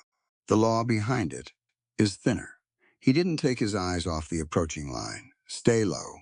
The first gunshot came from the right. Not a warning, not a miss. A deliberate round that punched through the window frame 2 inches from Gideon's right shoulder and buried itself in the back wall. The sound in the stone room was enormous. Gideon returned fire without theatrics. One round, measured, directed, at the rightmost rider's horse rather than the man, because a dismounted gunman in deep snow was significantly less effective than a mounted one. The horse bolted sideways and the rider fought it, and in those 4 seconds of chaos, the geometry of the attack changed. What followed was not a gunfight in the story sense. It was a siege in the engineering sense, a problem of angles and resources and time. Gideon worked the barricade with the systematic intelligence of someone who had a problem under conditions considerably worse, adjusting his position between the 2 windows, never presenting a stationary target, using the stone walls for exactly what they were designed to absorb. Maeve loaded. He fired, she loaded. He repositioned. She handed him the rifle. They worked it like a system because it was a system. Because systems were what you built when you needed something to be reliable under pressure. And she had done enough hard things in her life to understand that competence under pressure was not about courage. It was about preparation and clear thinking and trusting the person next to you to do their part. The snow came down steadily, and the muzzle flashes from the tree line cut through it in sharp orange bursts, disorienting in the white, and Gideon took a bullet through his left shoulder at the 40-minute mark. She heard the impact before she understood it, a different sound than a round hitting stone or wood, a heavier, wetter sound. And then Gideon was down on one knee behind the barrel, with his left hand pressed to his shoulder and his jaw set, and his right hand still holding the rifle. How bad? She said immediately. Through, he said. Didn't hit bone. He said it with the certainty of a man who knew the difference by experience. Keep loading. She pressed her folded neckerchief against the entry wound, and he held it there himself, and they kept working the windows. She did not allow herself to think about the blood on the floor. Thinking about it would not change the amount of it, and she needed her attention elsewhere. Outside, something shifted in the attack pattern. The riders who had been pressing the front angle pulled back, slightly regrouping, or something else. She heard Vane's voice, but couldn't make out the words. Then she smelled it. Smoke. She turned. The barn at the rear east corner of the property, visible through the small back window, was on fire. Vane had sent a man around in the regroup to circle the property and hit the outbuildings, and pitch-soaked torches on dry winter timber didn't require long to catch. The barn was already burning hard, the orange light wavering in the snowfall, throwing wild shadows across the backyard. She watched the hay stores go, the winter supply, the horse shelters, the stored feed, everything Gideon had put away for the cold months, burning in the snow. She could hear the horses screaming from the paddock beyond the barn, and she could hear Gideon behind her. Hear him, hear it too. The specific anguish in that sound that was not his own pain, but something beyond it. He didn't stop firing. She respected that more than she could say. The standoff held for another 30 minutes. Vane pushing the angles, Gideon managing the barricade, the barn burning itself to the stone foundation behind them. And then, from the east came a sound that was neither rifle fire nor storm. Hoofbeats. Multiple. Coming fast. The firing from the tree line stopped. She looked through the left window. A group of riders was coming in from the Box Elder Road, moving at a pace that said urgency without panic, and at their front was a man she hadn't met but recognized from Gideon's description, Deputy Marshal Joe Redfield, gray-bearded, heavy in the saddle, with a star on his coat that caught the gray morning light. She exhaled. The posse pulled up between the homestead and the tree line, and Vane's men went still in the way that men go still when the mathematics of a situation has clearly changed. Redfield raised his hand. He said something to Vane that she couldn't hear from inside. Then Redfield turned his horse toward the homestead. She watched him come, and she felt Gideon standing behind her, his left hand still pressed to his shoulder, breathing steadily and deeply in the controlled way of a man managing pain with the tools available. Redfield stopped his horse at the barricade window. He looked in at both of them. His face was weathered and tired, and had the look of a man who had been riding hard in bad weather and was not pleased about the overall shape of the morning. He pulled a folded paper from his coat and held it up so they could see it. "Gideon Hawke," he said. His voice was not unkind exactly, but it was absolutely official. "I have a warrant here for your arrest on the charge of kidnapping a lawful wife and grand larceny of minor dependents." He looked at Maeve. "Ma'am?" He looked back at Gideon. "I'm going to need you to come out." The barn crackled and fell somewhere behind them, a section of roof giving way in a long, settling groan that sent sparks up into the falling snow. Gideon looked at her. She looked at him. There was a long pause in which neither of them moved, and the morning held its cold, particular breath. Then Gideon set the rifle down on the barrel. He straightened. He looked at Maeve with an expression she read as clearly as print on a page. "Trust the law. Stay upright. Hold the ground we've built." She nodded once. They went out the front door and into the gray Wyoming morning, into the cold air and the falling snow and the ring of riders, and Redfield's men came forward with the irons, and she held her head up and her spine straight, because that was the only thing she knew how to do, and she had never stopped knowing how. "The children. The children are in the mine shaft," she said to Redfield, before the irons went on. 30 yards behind the house. They need to be brought in out of the cold before anything else happens." Redfield looked at her for a moment.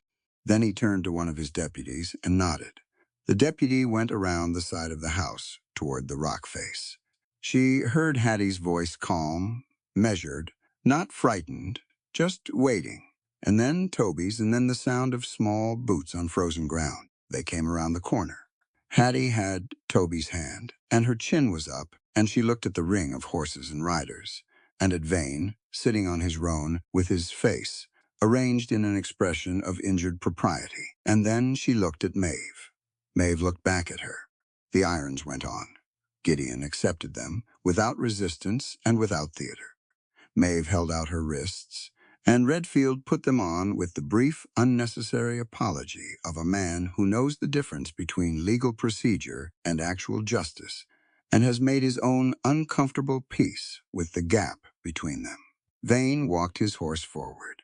He looked at Maeve with the flat, proprietorial satisfaction of a man who has retrieved what he considers his.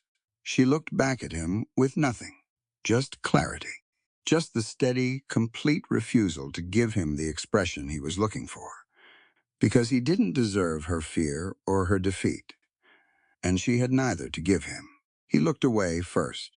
They rode into Box Elder under iron cuffs, 4 people and a posse and a warrant built on fraud and money, and the assumption that power could outlast the truth if it moved fast enough. What Malachi Vane had not accounted for, in all his calculations, was that truth had a way of arriving anyway. It just sometimes arrived in irons. The Silver Elk was not built to be a courthouse. It had been built to be a saloon, and it remained one in every structural particular: the long bar along the north wall, the shelves of bottles behind it, the card tables pushed to the edges of the room to create a central floor space, the smell of sawdust and tobacco and old whiskey soaked so deeply into the floorboards that no amount of cold air through the open door was going to move it. Someone had dragged a table from the back room and set it at the far end of the space to serve as a judge's bench, and someone else had arranged 2 rows of chairs facing it, and these concessions to judicial procedure were doing their level best against the overwhelming evidence of what the room actually was. It was the largest interior space in Box Elder, and that was why they were using it. Maeve sat in one of the chairs in the front row. With her wrists unbound, Redfield had removed the irons when they arrived in town, a small and deliberate act that she noted without comment. Gideon sat 2 chairs to her right. His shoulder had been wrapped by the town doctor, a competent man named Haller, who had done it quickly and without conversation, in the way of frontier doctors, who had learned to prioritize function over bedside manner. The wrapping showed above his collar, white against the dark wool of his coat. Hattie and Toby sat in the second row, directly behind Maeve. Hattie had positioned herself at the aisle end of the row, which put her between Toby and the main door, and she sat with her hands folded in her lap and her eyes moving continuously across the room in the careful, cataloging way she had of taking stock of any space she occupied. Toby sat beside her and was doing what Toby did in difficult situations, which was to stay completely still and watch everything. The room filled quickly. Box Elder did not have enough events of civic consequence to let one pass unattended, and word had moved through the town in the particular fast, eddying way that news moved in small places, expanding outward from the Silver Elk in concentric rings until it had reached the feed store and the land office and the Methodist congregation and the 3 families at the eastern edge of town who were technically outside the town limits, but came to everything anyway. The ranchers took the chairs. The rest stood along the walls, hats in hand, or pulled down against the cold that came through the gaps around the doorframe. There were perhaps 40 people in a room that held 30 comfortably, and the accumulated body heat was already making the air heavy. Malachi Vane stood at the right side of the room, with 2 of his men flanking him at a distance that managed to look both casual and deliberate. He had changed his coat since the siege, a fresh sheepskin, brushed and buttoned, projecting reasonableness of a man who has been wronged, but is handling it with dignity. He had the marriage certificate in his hand, folded in quarters, and he turned it between his fingers, occasionally the way a man touches something he knows is trump. Deputy Marshal Redfield stood near the judge's table, with his arms crossed and his expression arranged in the careful neutrality of a man, balancing several things that did not balance well. Circuit Judge Aldous Crane arrived from the back room at precisely 10 o'clock, which suggested he had been there for a while, waiting, which suggested he had been briefed, which told Maeve something useful about how this morning had been organized, and by whom. Crane was a small, dry man of 60, with steel-rimmed spectacles, and the upright posture of someone who had long ago decided that physical stature was not going to be his primary form of authority. He sat at the table, set down a leather portfolio, and looked at the room over the top of his glasses with the comprehensive, unhurried gaze of a man who has presided over enough frontier hearings to be surprised by very little. "This is an emergency hearing," he said without preamble. His voice was larger than his body suggested it would be. "Not a trial. We are here to determine the immediate legal status of 3 persons and the custody arrangements for 2 minor dependents pending further proceedings. I will hear from both sides. There will be no gallery commentary, or I will clear the room and hold this in a barn." He looked at the crowd along the walls with impartial severity. "Are we understood?" Nobody spoke. "Good," he said. Vane's attorney, he had produced one from somewhere, a thin young man from Laramie named Price, who had the look of someone who had ridden through the night and was trying not to show it, presented the marriage certificate first. He laid it on the judge's table and narrated its contents in the practiced, efficient monotone of a man who works in documents. Legal marriage, Wyoming Territory, executed at Box Elder Notary Office, witnessed and stamped. Mrs. Maeve Vane, née Linwood, had entered into the agreement of her own free will and was legally the wife of Malachi Vane. He then presented the kidnapping warrant, which named Gideon Hawk as having removed a legal wife and 2 legal dependents from the custody of their lawful guardian against their will. Crane read both documents without expression and set them beside his portfolio. "Mr. Vane," he said, "do you wish to address the court?" Vane stepped forward. He had the practiced ease of a man accustomed to being in front of juries and boards and whatever other bodies held authority over the things he wanted, and he used it. He spoke about the sanctity of marriage contracts and the obligations of a wife to her husband, and the disruption that Gideon Hawke, whom he described as a troublemaking neighbor with a history of interference in other men's affairs, had created in his household. He spoke about the children, his late wife's niece and nephew, whom he described as living comfortably under his roof and care. He held up the marriage certificate at one point, a theatrical gesture that played to the room, and said that the law was the law and that Wyoming Territory could not function if men were permitted to ride onto their neighbors' property and remove their families at will, he finished. Price nodded approvingly from his corner. Crane looked at the other side of the room. Is there counsel for the respondents? There was not. What there was.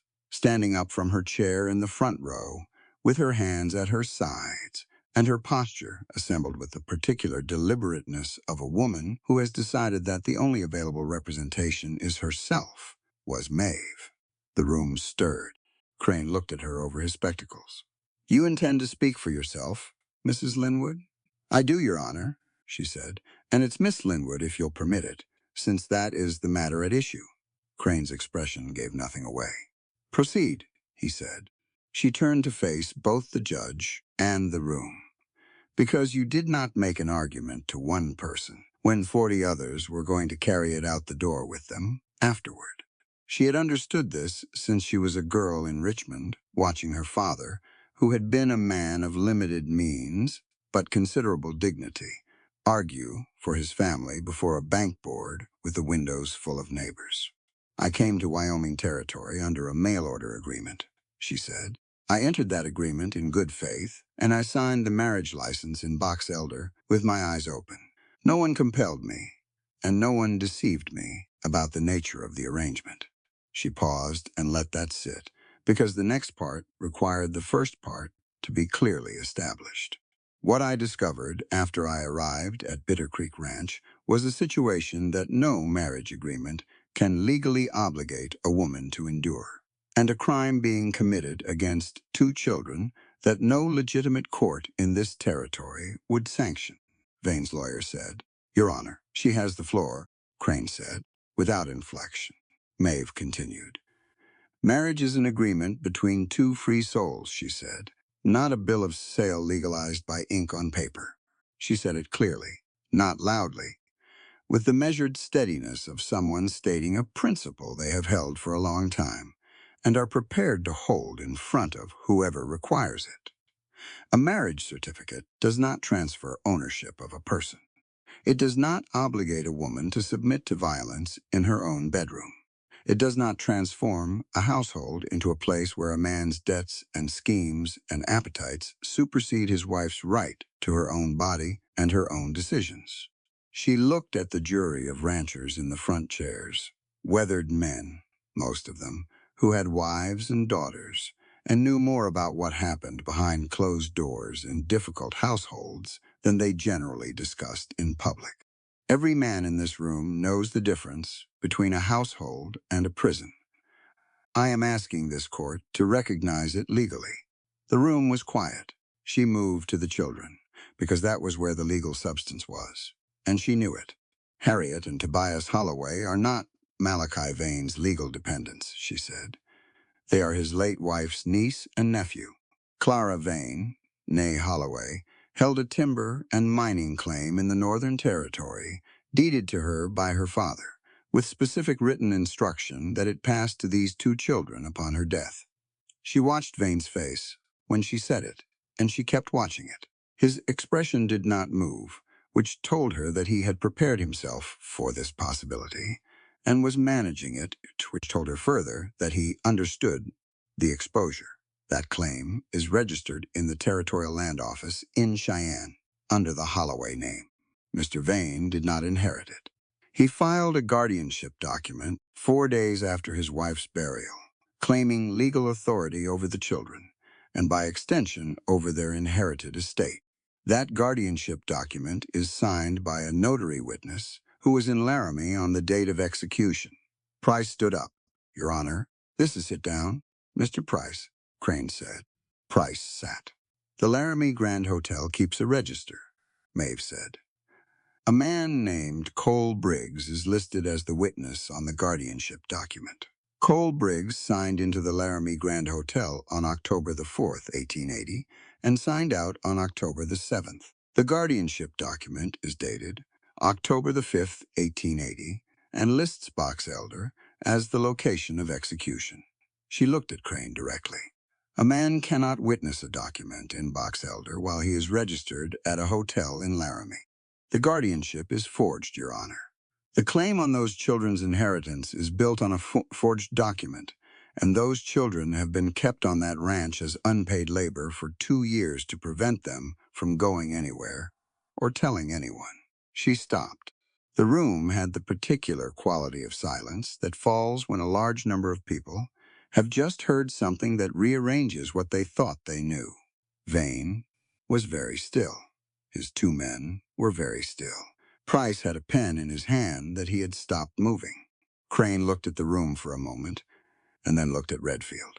Deputy Marshal, he said, do you have something for this court?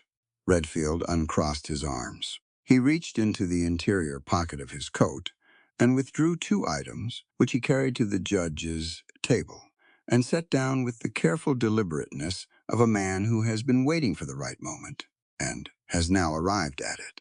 The first was a stack of letters, tied with a brown ribbon Clara Holloway Vane's correspondence to her sister in Pennsylvania, which Maeve had described to Redfield in precise detail the previous evening, and which Redfield had retrieved from the Bitter Creek Ranch office under the authority of his marshal's search warrant this morning, before the hearing began. The second was a small, cloth-covered book, a journal. Clara Vane's from the entries visible on the open page when Crane lifted the cover, intimate, careful, and dating from the last 6 months of her life. Redfield looked at the room rather than at Vane. I received information this morning regarding the Holloway guardianship document, he said. I conducted a search of the Bitter Creek Ranch office under warrant and retrieved these items. The letters corroborate the information provided to this court. The journal, he paused, is more detailed. He looked at Crane. I also contacted the Territorial Land Office in Cheyenne by telegraph this morning. The Holloway timber and mining claim is registered there in its original form, with the inheritance designation intact, exactly as described. The room absorbed that. Crane looked at the journal, then at the letters, then at Malachi Vane. What happened in Vane's face in that moment was not guilt. Exactly, men like Vane did not experience guilt in the way that ordinary guilt worked, as a recognition of wrongdoing felt from the inside. What happened was the specific private collapse of a man who has built his position on a structure he believed was hidden and has now watched someone lift the structure and show everyone what was underneath. He looked at Maeve. She looked back at him with the same clear, steady attention she had given him the first time he had looked at her across the notary's table, in Box Elder, open, present, and entirely without the fear he had been counting on. Crane wrote for 3 minutes without speaking. The room stayed still. A chair creaked somewhere along the wall. Outside, the wind moved through the street and rattled the saloon sign on its chain. The judge set down his pen. This court finds sufficient evidence of fraudulent documentation in the matter of the Holloway guardianship, he said. Pending investigation and formal trial, I am issuing an emergency order removing Harriet and Tobias Holloway from the custody of Malachi Vane, effective immediately. He looked at Redfield. The children will be placed in appropriate care, pending the outcome of those proceedings. He looked at Vane. Mr. Vane, you are advised to secure competent legal counsel. What has been presented to this court today carries significant criminal exposure. He looked at Maeve. The marriage certificate is a valid legal document, he said. I cannot dissolve it in an emergency hearing. What I can do is note formally for the record that the conditions cited by Miss Linwood, if substantiated in full proceedings, constitute grounds for dissolution under territorial law. He looked over his spectacles at her. You will need to appear before this court for formal divorce proceedings. Given the circumstances, I will expedite the scheduling. Thank you, Your Honor, she said. He looked at Gideon. The kidnapping warrant is dismissed, he said flatly. Based on the testimony and evidence presented, the removal of these persons from Bitter Creek Ranch does not constitute kidnapping under any reasonable interpretation of the law. Deputy Redfield. He looked at him. Do you have an issue with that finding? Redfield met his eyes. No, Your Honor, he said. No issue. Vane's lawyer began to speak. Crane stopped him with a single raised hand. Not unkindly, but absolutely definitively, the gesture of a man who has made his ruling and is not revisiting it. This hearing is concluded, Crane said. Mr. Price, you may file whatever motions you intend to file. Through proper channels, this court will see them in due time. The room began to move and breathe again, the specific exhale of 40 people, releasing held tension simultaneously. Voices rose along the walls. The ranchers in the front chairs began talking among themselves, leaning toward each other, and she caught fragments words like forged and claim, and those kids, and always knew something wasn't right. Maeve sat back down. Her legs were steady, and her hands were steady, and her voice, had she spoken, would have been steady, because she did not let herself feel the full weight of what had just happened in a room full of people. There would be time for that later. Gideon leaned slightly toward her. His voice was low. You practiced that, he said. Every mile of the train from Cheyenne to Box Elder, she said, and several hundred miles before that. She heard Toby's voice behind her, close at her shoulder. She turned.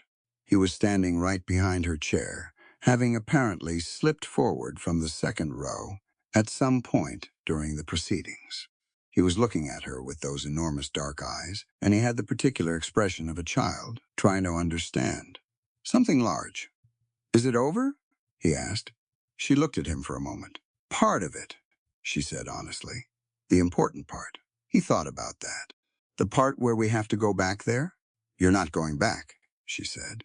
He absorbed that, with the serious processing stillness of a 6-year-old holding a fact that is too important to respond to quickly. Then he put his hand on her arm, not grabbing, just placing it there, a small hand on her coat sleeve, and looked at the room with a new quality in his expression, something that had not been there when they rode into Box Elder in irons that morning. Hattie appeared at Maeve's other side. She looked at the judge's table, where Crane was gathering his papers, and at Redfield, who was having a low and clearly uncomfortable conversation with Vane near the door, and at Vane's lawyer, who was writing rapidly in a small notebook. Then she looked at Maeve. You knew about the letters when you were still at the ranch, she said. It was not a question. Yes, Maeve said. You stayed, Hattie said. I stayed. Hattie was quiet for a moment. Because of us, she said. Maeve looked at her straight and level, the way she did everything. Because it was the right thing to do, she said. And because you deserved to have it done properly, through a real court, with the evidence laid out where everyone could see it. Not through a back door in the middle of the night. Hattie held her gaze. She was 10 years old, and she had the eyes of someone considerably older. And in those eyes, Maeve could see the particular thing that happened when a child who has been let down enough times, watches an adult follow through on something that mattered. It was not surprise. Exactly. It was recognition. The recognition that some people did what they said they would do, and that this was worth knowing. Outside the Silver Elk, the morning had cleared to a thin winter sun that put pale light across the snow on the Box Elder Main Street, and people moved out of the saloon into it and stood on the porch talking, and the town resumed its ordinary business around the extraordinary thing that had just happened inside it. Vane left without speaking to Maeve. He passed within 6 feet of her on his way to the door, and he looked at her once, a long, flat look with something in it that was not grief or shame, but the specific cold fury of a man whose structure has been demolished, and she held his gaze without moving, and he passed through the door. She noted it. She filed it. Because A man who looked like that was not finished. She had not survived 14 years of difficult circumstances by assuming that resolved problems stayed resolved. She had survived them by staying alert, staying clear, and trusting her own reading of a situation over the more comfortable interpretation. Gideon came to stand beside her as the room emptied. His shoulder had to be hurting. She could see the control around his eyes that people maintained when they were managing pain and were determined not to make it the center of things. He stood straight, and he looked at the room and at the door where Vane had gone with the careful reading attention of a man thinking several steps ahead. Redfield will hold him today, Gideon said, but not longer than he has to. I know, she said. The ranch is still legally his, until the trial concludes, he said. The claim stays frozen until the territorial court rules on the guardianship. I know that, too. He looked at her sideways. You're already thinking about what comes next? I'm always thinking about what comes next, she said. It's how I got this far. He almost smiled. Almost. Where are the children going to stay? He asked. Redfield mentioned the court placing them. With me, she said. I'll ask Crane for emergency placement today. I'm the known adult in their lives, and I'm not returning to Bitter Creek. Whatever comes next, I'm asking for placement with me. He was quiet for a moment. And where will you be? She looked at him. It was a careful question, and they both knew it, carrying more than its surface. I don't know yet, she said, but I'll figure it out. She always had. The barn foundation was 4 walls of scorched stone, sitting in 6 inches of new snow, and what had been inside it was ash. Gideon stood at the edge of it the morning after the hearing, in the gray early light before the rest of the world was properly awake, and looked at what was left. The timber had burned completely. The hay stores, the roof beams, the stall partitions, the feed bins he'd built from reclaimed lumber the second winter he was on the property. The horse shelters on the east side had gone too, though the paddock fence had survived, being mostly iron post and wire. 3 of his horses had bolted through a gap in the fence during the fire and hadn't come back. 2 remained in the paddock, standing close together in the cold with their breath-making clouds, watching him with the patient, assessing eyes of animals that have been through something and are waiting to see what the humans intend to do about it. He walked the perimeter slowly. He was a man who needed to see damage in its entirety before he could think clearly about addressing it. Incomplete surveys led to incomplete plans, and incomplete plans were how you ended up rebuilding the wrong thing in the wrong order and running out of resources before you finished. The stone walls were intact. That was the foundation. Everything else was materials and labor and time, all of which were recoverable if you were willing to do the work. He was willing. His shoulder ached in the deep, bone-level way that bullet wounds ached in cold weather, and he kept his left arm close to his body and did everything one-handed that he could do one-handed, which was most of it. Holler had told him to rest the shoulder for 2 weeks. Gideon had nodded with the respectful attentiveness he gave to all advice he did not intend to follow. When he came back to the homestead, Maeve was in the kitchen. She had arrived the previous evening with the children.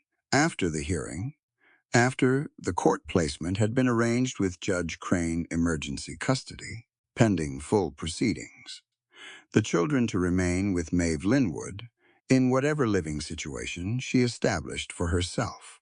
Crane had said it without ceremony, looking at Maeve over his spectacles with the particular attention of a judge who has assessed a woman's capacity in a courtroom and found it adequate. Maeve had thanked him without excessive warmth and without excessive deference, just clearly and directly, and that had been that. She had come to Black Ridge because there was nowhere else to go, and she was not the kind of person who let pride complicate a practical situation. She had said this herself, standing in Crane's temporary office, in the back of the Silver Elk. To Gideon, plainly, I need somewhere for the children for the winter. I'll work for the accommodation, and I'll make other arrangements as soon as I'm able. He had said, Black Ridge, and she had said, all right, and that had been that, too. Now she was making breakfast with the systematic efficiency he was coming to recognize as her baseline fire already built up. Coffee on, oatmeal in the pot, cornbread from a batch she must have mixed before first light sitting in the cast iron pan on the side of the range. Hattie was beside her, drying dishes that had already been washed, because Hattie did not sit idle when there was anything vertical within reach to do. Toby was at the table with a piece of charcoal and a smooth plank of pine, drawing something that appeared to be a horse, but might have been a dog. Gideon came in, shut the door against the cold, and hung his coat on the peg. Maeve looked at him from the stove. She read the walk, the set of his shoulder, the way his left arm was held. "How bad is it?" she asked. "Manageable," he said. She looked at him for a moment longer. She had a way of looking at people that extracted more information than they intended to give. Not through pressure, but through patience, just waiting with her attention fully present until the fuller answer surfaced. "The hay stores are gone," he said. "Feed for the winter. 3 horses ran off during the fire. I'll track them when the snow firms up. They haven't gone far. The structure is stone, so that stands. It's materials and time." She nodded, taking the inventory the same way she took everything seriously and without dramatizing it. "What do you need first?" "New hay will have to come from the Eckland farm east of here," he said. "They had a surplus this year. It'll cost, but they'll deal." He sat down at the table across from Toby, who looked up from his drawing briefly and then back down. "I've got enough in reserve to cover it and maintain the property through spring. It's tight, but it's there." "What can I do?" she said. It was not a question with upward inflection. It was a statement shaped like a question, the way she said things when she'd already decided she was going to do them, and was simply establishing the parameters. He looked at her for a moment. She was standing at his stove in his kitchen, with flour on her hands and her hair pinned up under a cloth, and she looked entirely herself, entirely at home, in the practical business of managing a difficult morning, and he was aware of the specific care required in this situation not to assume that presence was invitation, not to let the intimacy of shared difficulty collapse the necessary distance between two people who had not yet rebuilt the ground between them. He was very careful about that. "The fences on the south pasture need restringing," he said. "The fire didn't reach them, but 2 sections were already weak before any of this happened. And there's a gap in the east paddock from where the horses bolted. Show me after breakfast," she said. "I know fences." Toby looked up from his plank. "I can help," he said, in the serious, considered tone he used when he was offering something he actually meant. "You can," Gideon said. "I'll need someone to hold the wire while it's being strung. That's a specific job, and it requires someone steady." Toby absorbed this with great seriousness and went back to his drawing. Hattie set the last dish on the rack and turned around. "What about the horses that ran?" she asked. "Can I help find them?" "When the snow firms," Gideon said. 2, maybe 3 days. "I'll teach you how to read the tracks." Something moved in Hattie's expression, not excitement, because Hattie did not wear excitement openly, but a quality of attention that sharpened and focused, the look of a person who has just been offered something they are genuinely interested in. "All right," she said. Maeve served breakfast, and they ate. And the conversation moved through practical things, the fence sections, the hay order, the condition of the remaining horses, the wood pile, which was adequate for the immediate stretch, but would need supplementing by January.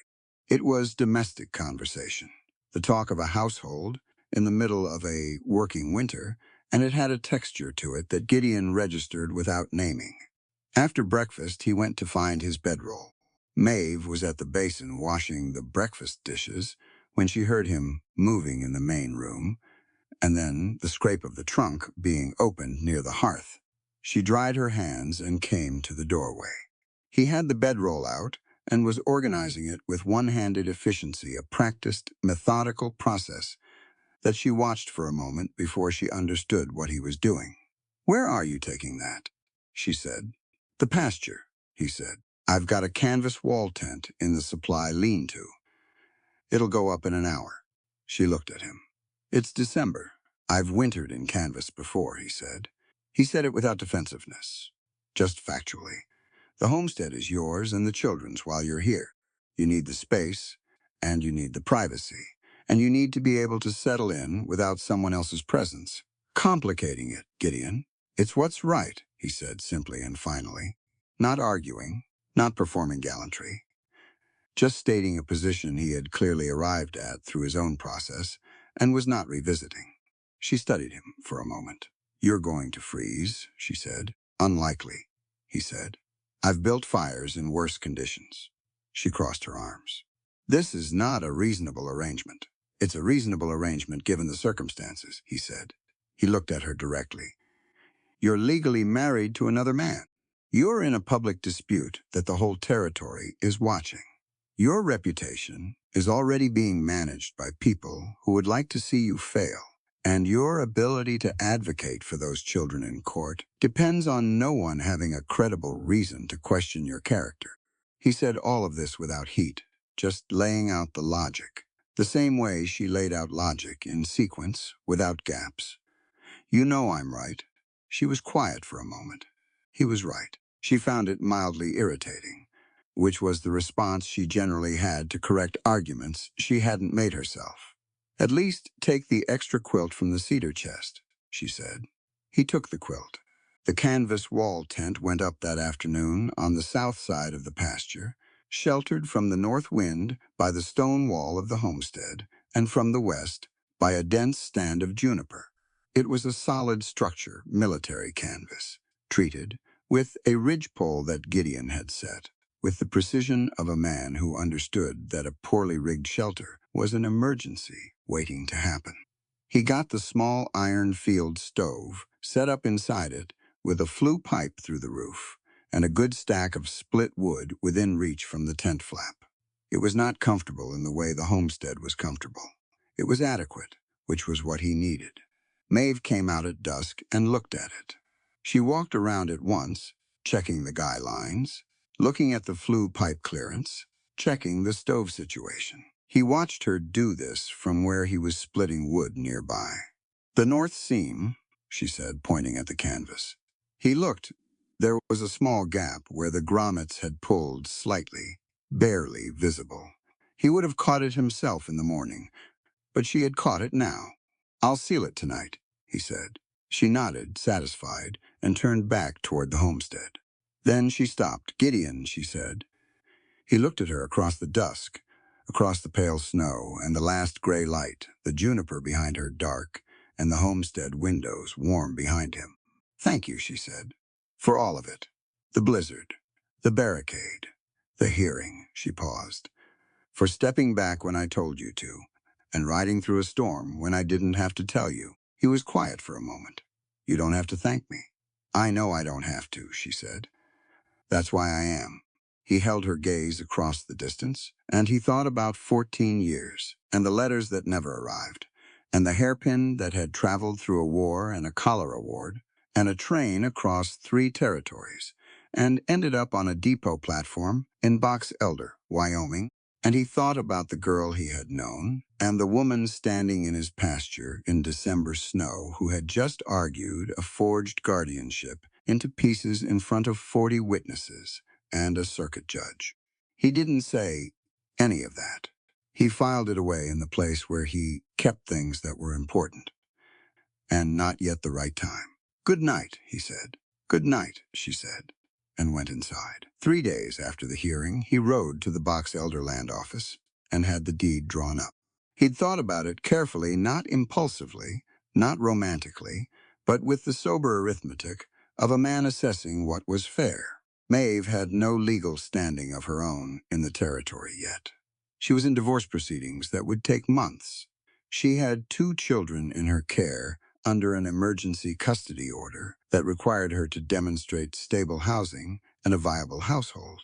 She was working his property, his fences, and his stock, and his kitchen with the full competence of a partner and the legal status of a guest, and that asymmetry was not acceptable to him.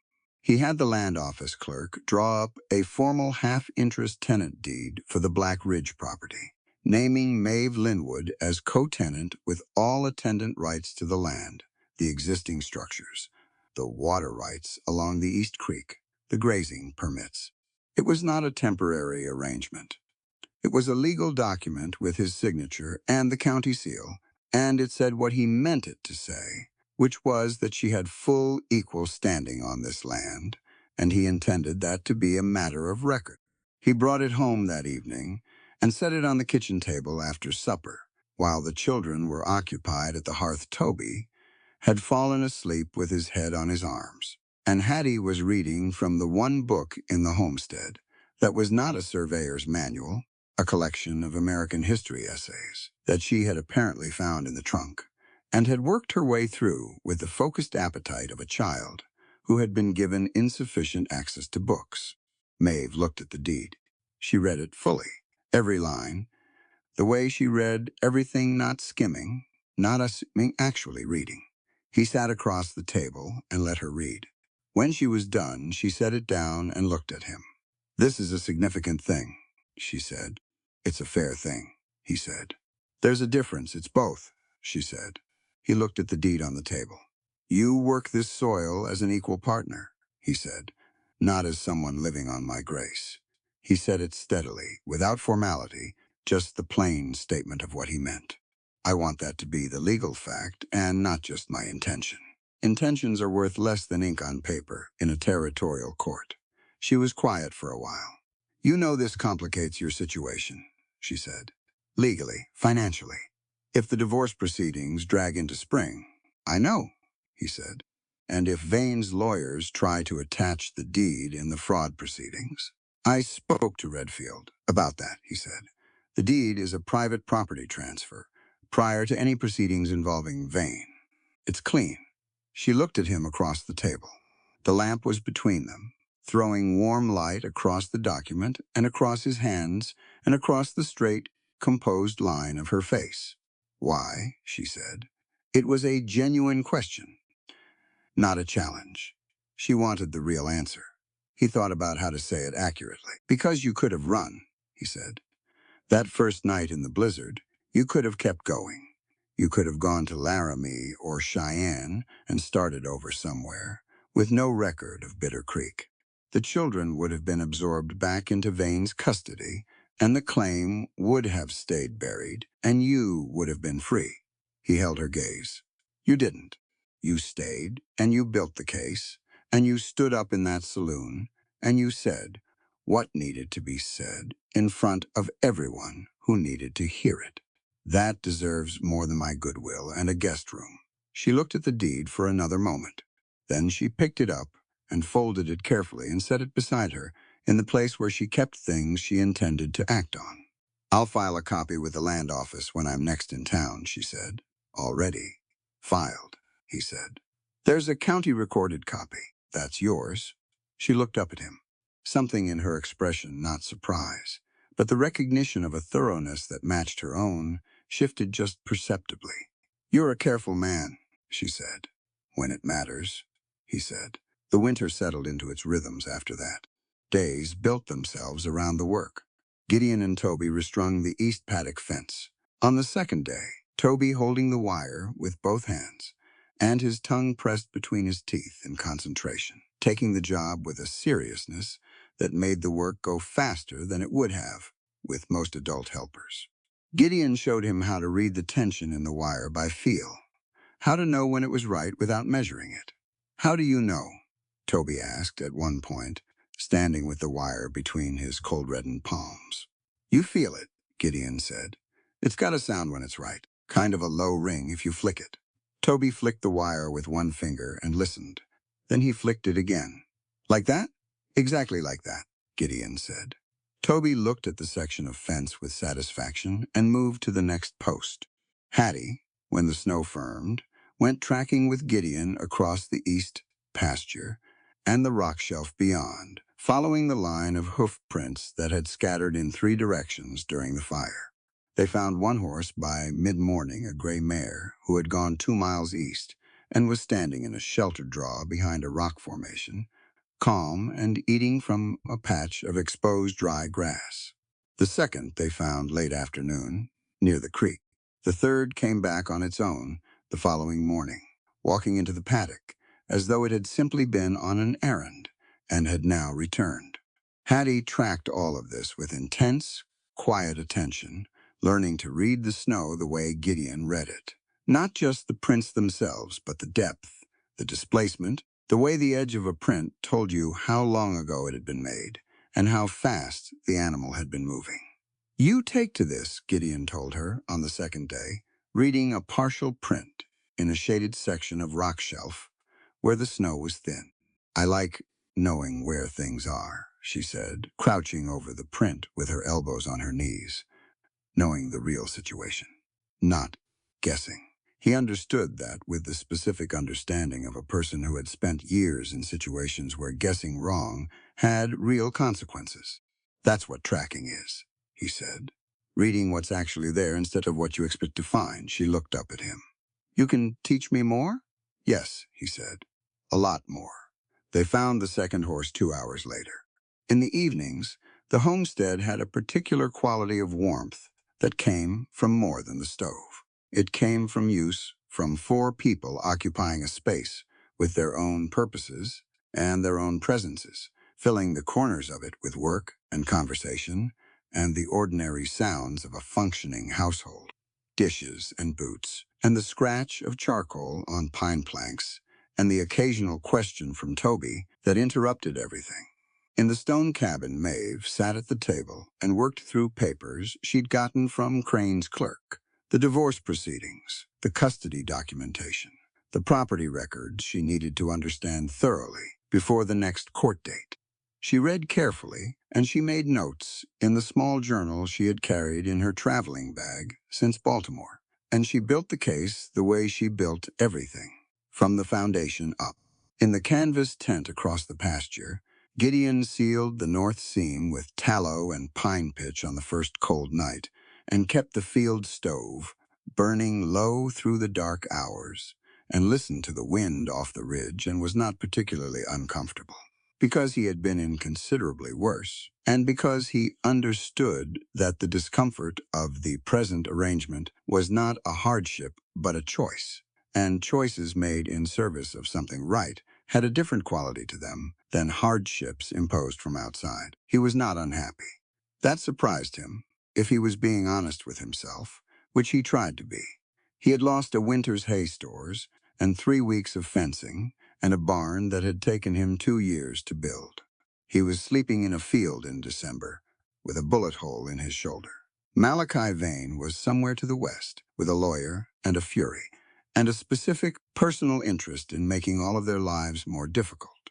And yet, there was a light in his homestead window that had not been there before, and 2 children asleep inside it, and a woman at a table reading legal documents with a small candle and the focused intensity of someone who intended to win. He pulled the quilt up the extra one from the cedar chest that smelled faintly of lavender and old wood, and he slept. The fence posts went in one at a time, and each one was a decision. You didn't just dig a hole and drop a post and move on, not if you intended the fence to last. You read the ground first, the composition of it, the rock beneath, the drainage, whether the soil was the kind that heaved in a hard freeze and pushed posts sideways by spring. Gideon had explained this to Hattie on the first morning of fence work, crouching at the edge of the south pasture with a handful of soil, breaking it apart between his fingers and showing her what he was looking at.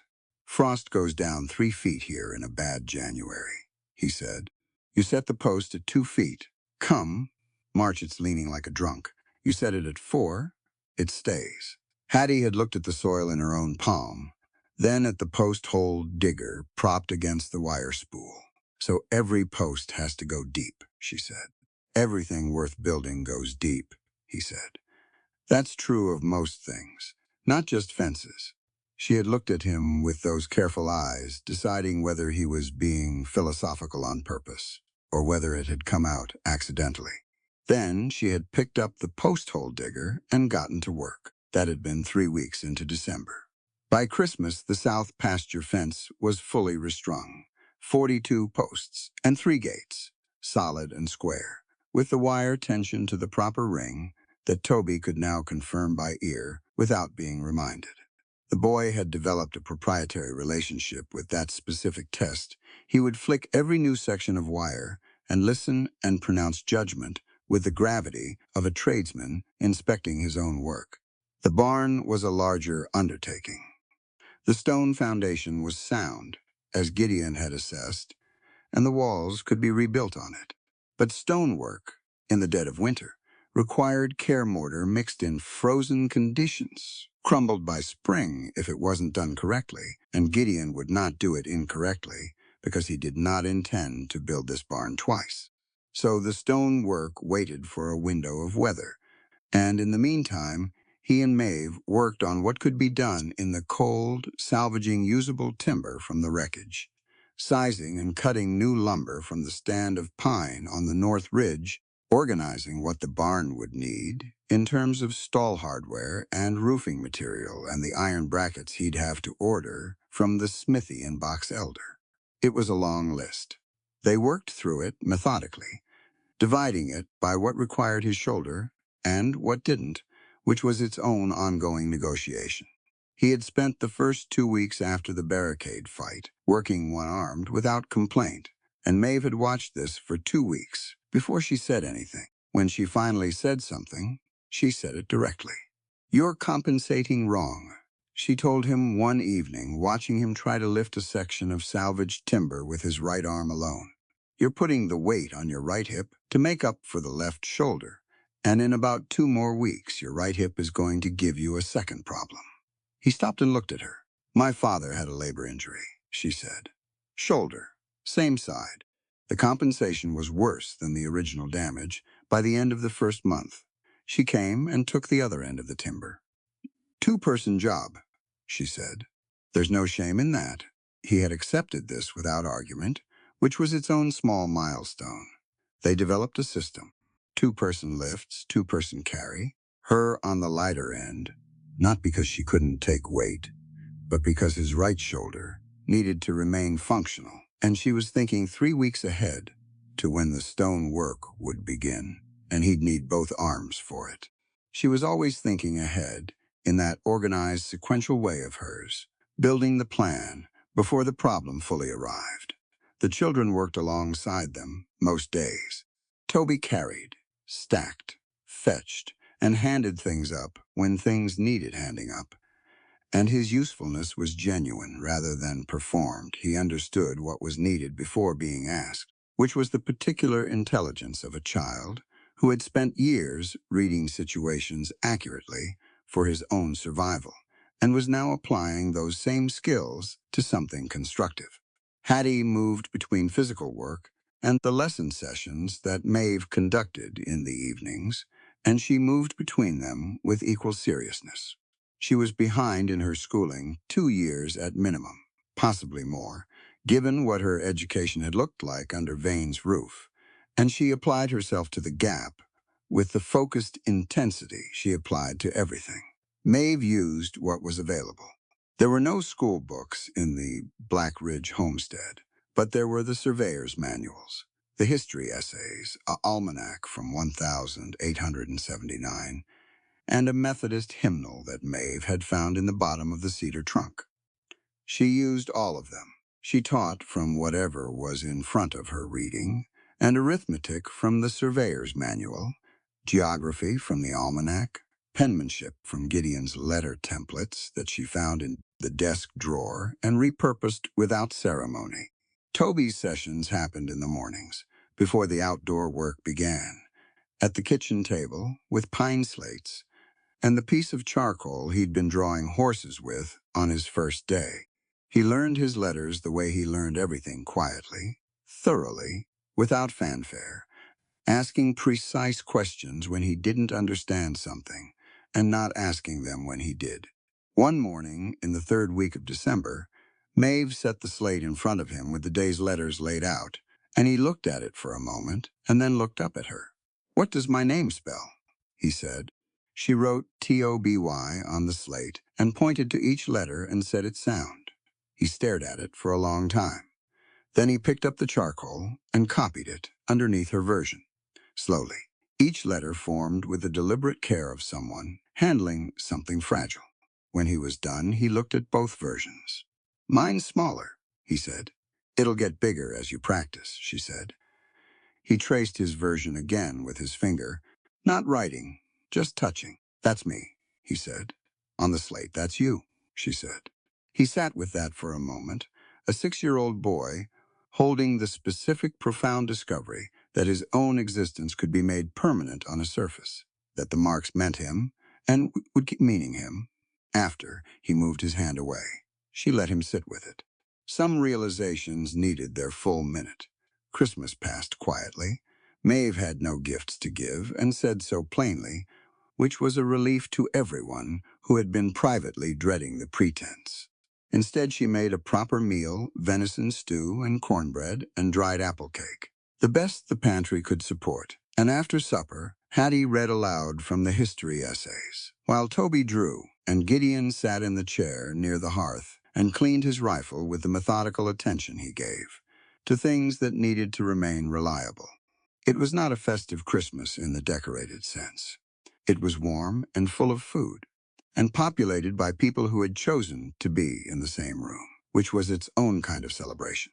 After the children were in bed, Gideon and Maeve sat on the porch in their coats, because the evening was still, and the cold had a clean quality to it, and because both of them had spent enough time inside that day to need the open air. The sky was enormous and clear, the stars dense and low, the way they got at altitude in the deep cold. Their breath made small clouds. The juniper stand to the south was dark and sharp against the snow. They had sat in this kind of quiet before, at the kitchen table, over paperwork, at the fence line, while they assessed the next section, at supper, when the children's conversation filled the room, and there was no need for adult supplementation. This quiet was familiar, and it had a texture to it, now that was different from the quiet of two strangers. It was the quiet of two people who had stopped performing ease and were simply in it. "I had a dream last night," Gideon said. She looked at him. "The Wilderness Campaign," he said. "May of '64. He said it without drama, without the strained carefulness that people sometimes used when they were about to say something difficult, just naming it the way you'd name a place on a map. "We were pinned in a thicket, couldn't see 15 feet in any direction. The whole forest was on fire from artillery, and men were burning in it." He paused. "I dream it about once a month. Used to be every night." She was quiet for a moment. "What changed?" she asked. "From every night to once a month." "Time," he said. "Work. Having something to build rather than something to survive." He looked at the sky. "The building helps. It puts something real in the hands. It's hard to be only in your own head when your hands are occupied with something specific." She considered that. "The Cholera Ward in Baltimore," she said. "I don't dream it often anymore, but when I do, it's the smell that's clearest. Not the sight of it. The smell." She exhaled slowly. "I used to think that meant something was wrong with me, that I should remember it differently, more visually. But smell is older than sight in the brain. It goes to a different place." He looked at her. "How long were you in it?" 6 weeks, she said. "I was nursing, not sick." Though the line between the two was thinner than anyone liked to admit. She looked at the stars. "2 of the women I had come west with on the first train before I turned back and tried again. 2 years later, both died in the ward in the same week. Different families from mine, but we'd traveled together from Virginia. That kind of proximity makes a bond whether you intend it or not." He was quiet for a while. "I used to believe," he said slowly, "that the point of surviving something was to put it behind you. Get far enough from it that it couldn't reach you anymore." He paused. "I've been in Wyoming 8 years and I haven't gotten far enough from it. I don't think distance is the mechanism." "It's not," she said. "I tried distance too. Virginia to Baltimore to the train west and back and west again. It came with me every time." She pulled her coat tighter at the collar, not from cold but from habit. What works, as far as I can tell, is finding someone who has also been somewhere hard and doesn't need you to explain why the dream comes or why the smell stays. Someone who just knows, because they've had their own version. He looked at her. She was looking at the stars, and her profile was clear against the dark, the hairpin visible even in the low light. I've been very much alone with it, he said. The knowing. For a long time. I know, she said. So have I. It was a plain exchange. No performance, no reaching for each other across it. Just the acknowledgement that two people who had separately carried the same kind of weight had arrived at the same place and could see each other clearly now, without pretense. She stood after a while, and he stood, and they went back inside in silence, and it was enough. January arrived with 3 weeks of hard cold that kept the temperature below zero at night and rarely above 10 during the day. The stonework on the barn began in the first break of weather, a 4-day stretch in the second week of January, where the temperatures climbed to the low 20s, and Gideon judged the mortar conditions workable. They built from the foundation up, both of them, Gideon laying and Maeve mixing and handing, a rhythm they had established in the first hour and didn't need to discuss after that. Hattie helped where she could, and where she couldn't, she set humane traps in the timber at the north edge of the property, which Gideon had shown her over 2 afternoons in late December, the proper placement, the triggering mechanism, the importance of checking them daily, so that no caught animal suffered beyond the necessary moment. She had absorbed the instruction with her characteristic intensity, and then applied it with a precision that exceeded what he'd expected, placing the traps at the right intervals along the game trail without needing to be corrected. She brought back 2 rabbits in the first week, cleaned them herself with the skinning knife Gideon lent her, and presented them for supper with the practical, matter-of-fact satisfaction of someone who has extended their own capability and is pleased but not showy about it. The second week, she brought back 3. On an afternoon in late January, Gideon and Maeve were stringing the last section of the south boundary fence, a stretch along the creek edge that had been weak before any of the trouble started and was now being done properly. Deep posts and good tension. The light was low and golden in the way it got in. Late afternoon in January, long shadows and the snow going pale gold at the surface.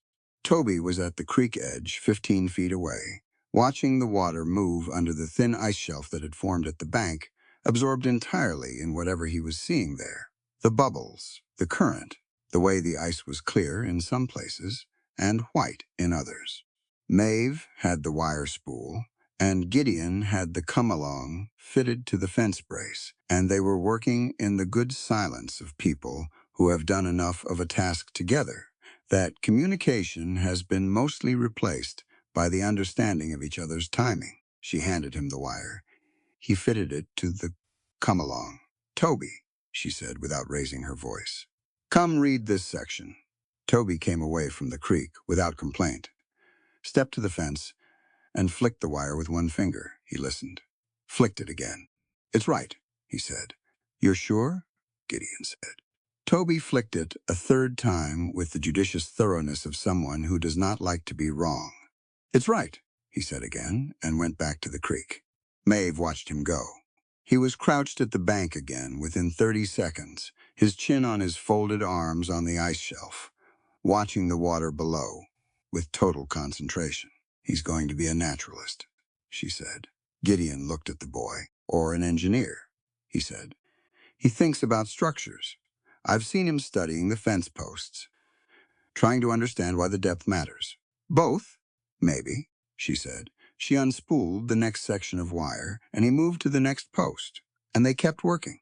The barbed wire was old stock, slightly rusty on the barbs, practical and unglamorous.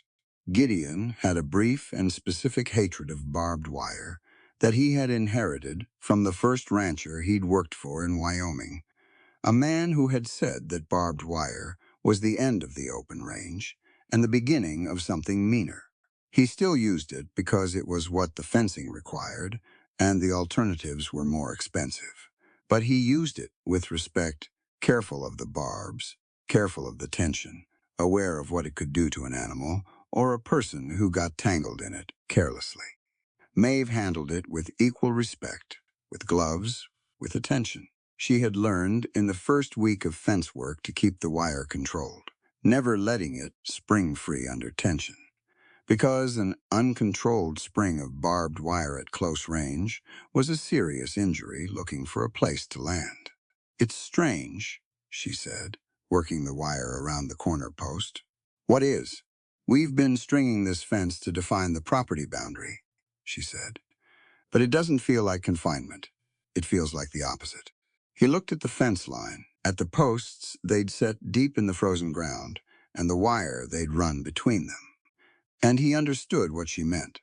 The fence was not keeping anything in or out in the way that Bitter Creek's locked doors and outside latches had kept things in and out. It was marking something chosen, a deliberate boundary between what was theirs and what was beyond it. A line they had drawn themselves on land they had built themselves, and that was a fundamentally different thing. "A boundary you choose is protection," he said. "A boundary someone else imposes is a cage." She looked at the fence. "Yes," she said. "That's exactly it."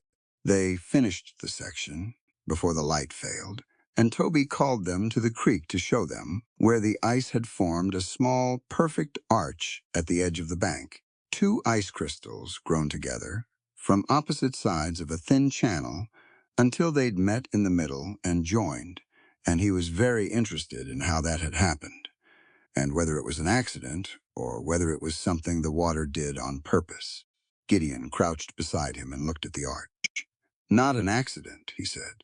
"The water slows at the edge. The cold takes it from the surface down.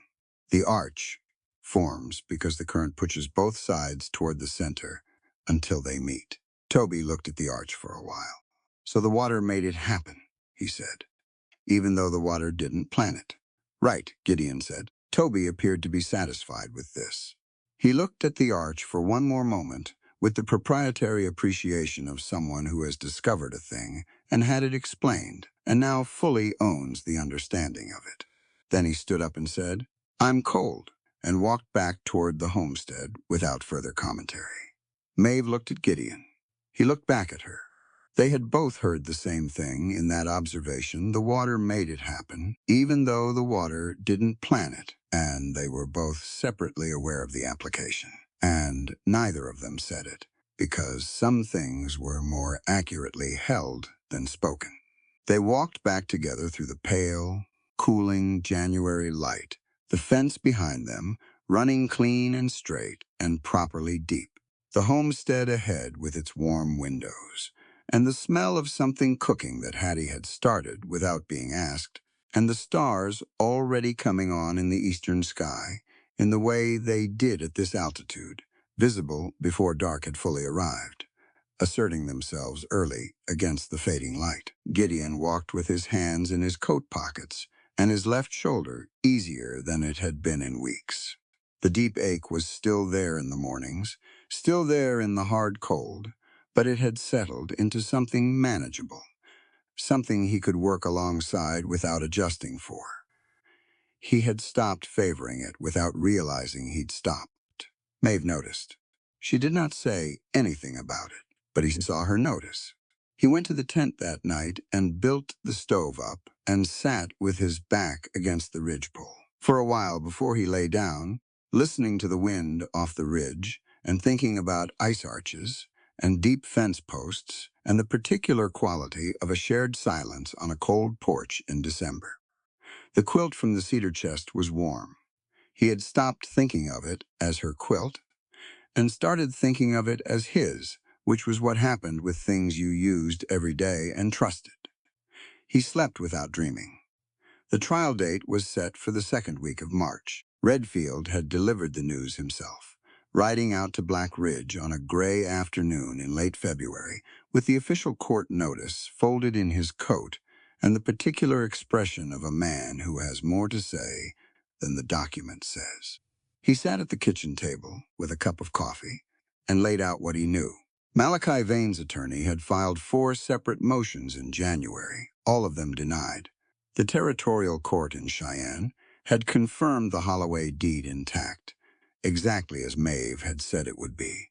The Laramie Hotel register had been subpoenaed, and Cole Briggs, the listed witness on the forged guardianship, had been located in Colorado, and had agreed to testify that he had never set foot in a box elder notary office in his life. The fraud case was substantial. Redfield said the word substantial, with the careful emphasis of a man who didn't use it lightly. He's looking at federal prison time, Redfield said. His lawyers know it. He knows it. And, Maeve said, because there was clearly an and. Redfield turned his coffee cup in both hands. Desperate men make poor calculations, he said. I've seen it before.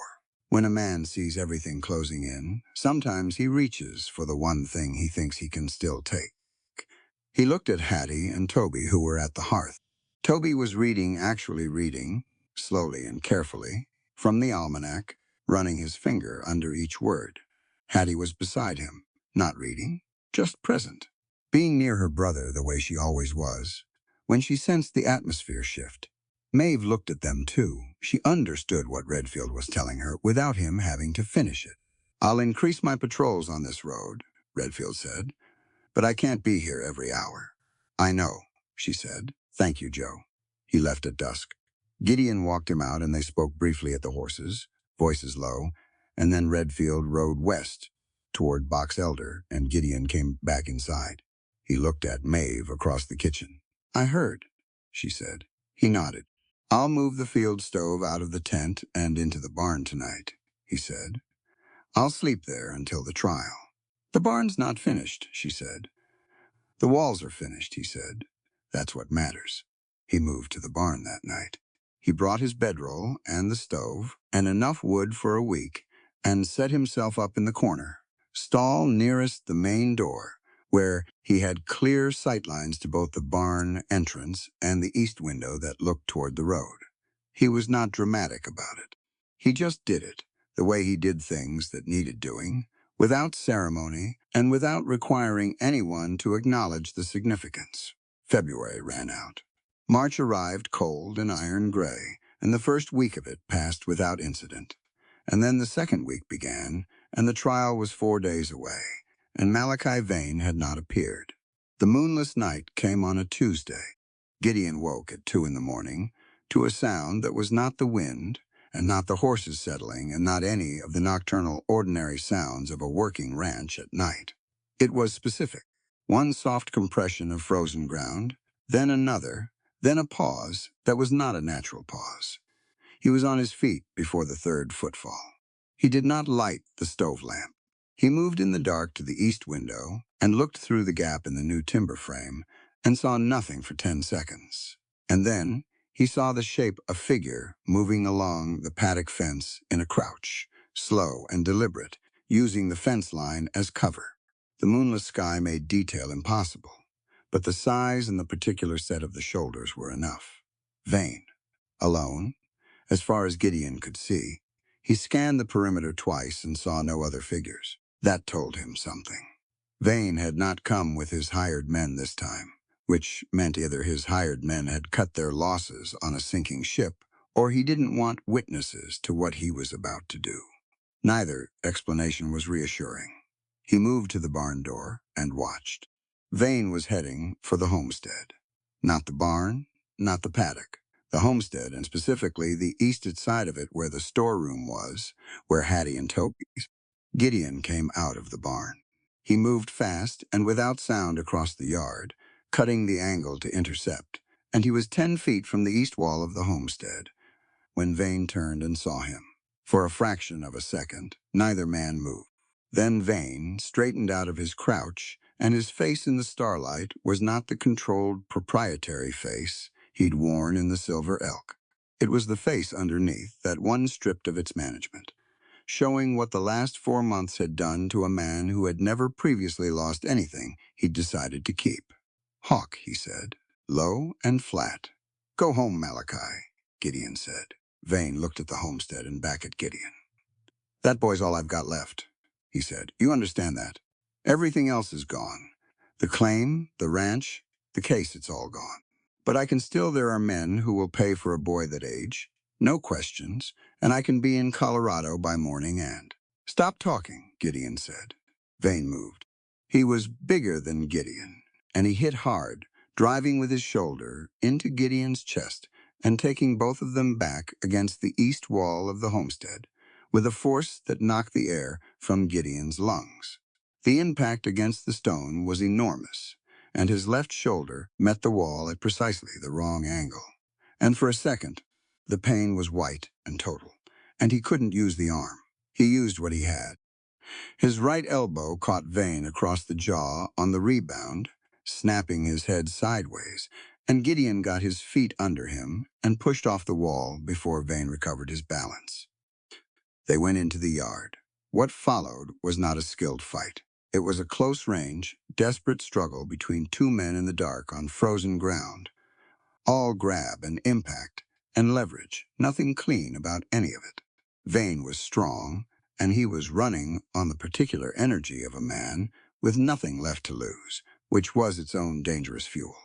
Gideon had his combat training, and his engineering instincts read the structure. Find the weak point. Apply force where the system fails, but he had one working arm, and the shoulder was sending signals. His brain had to actively override. Vainta got him down on one knee.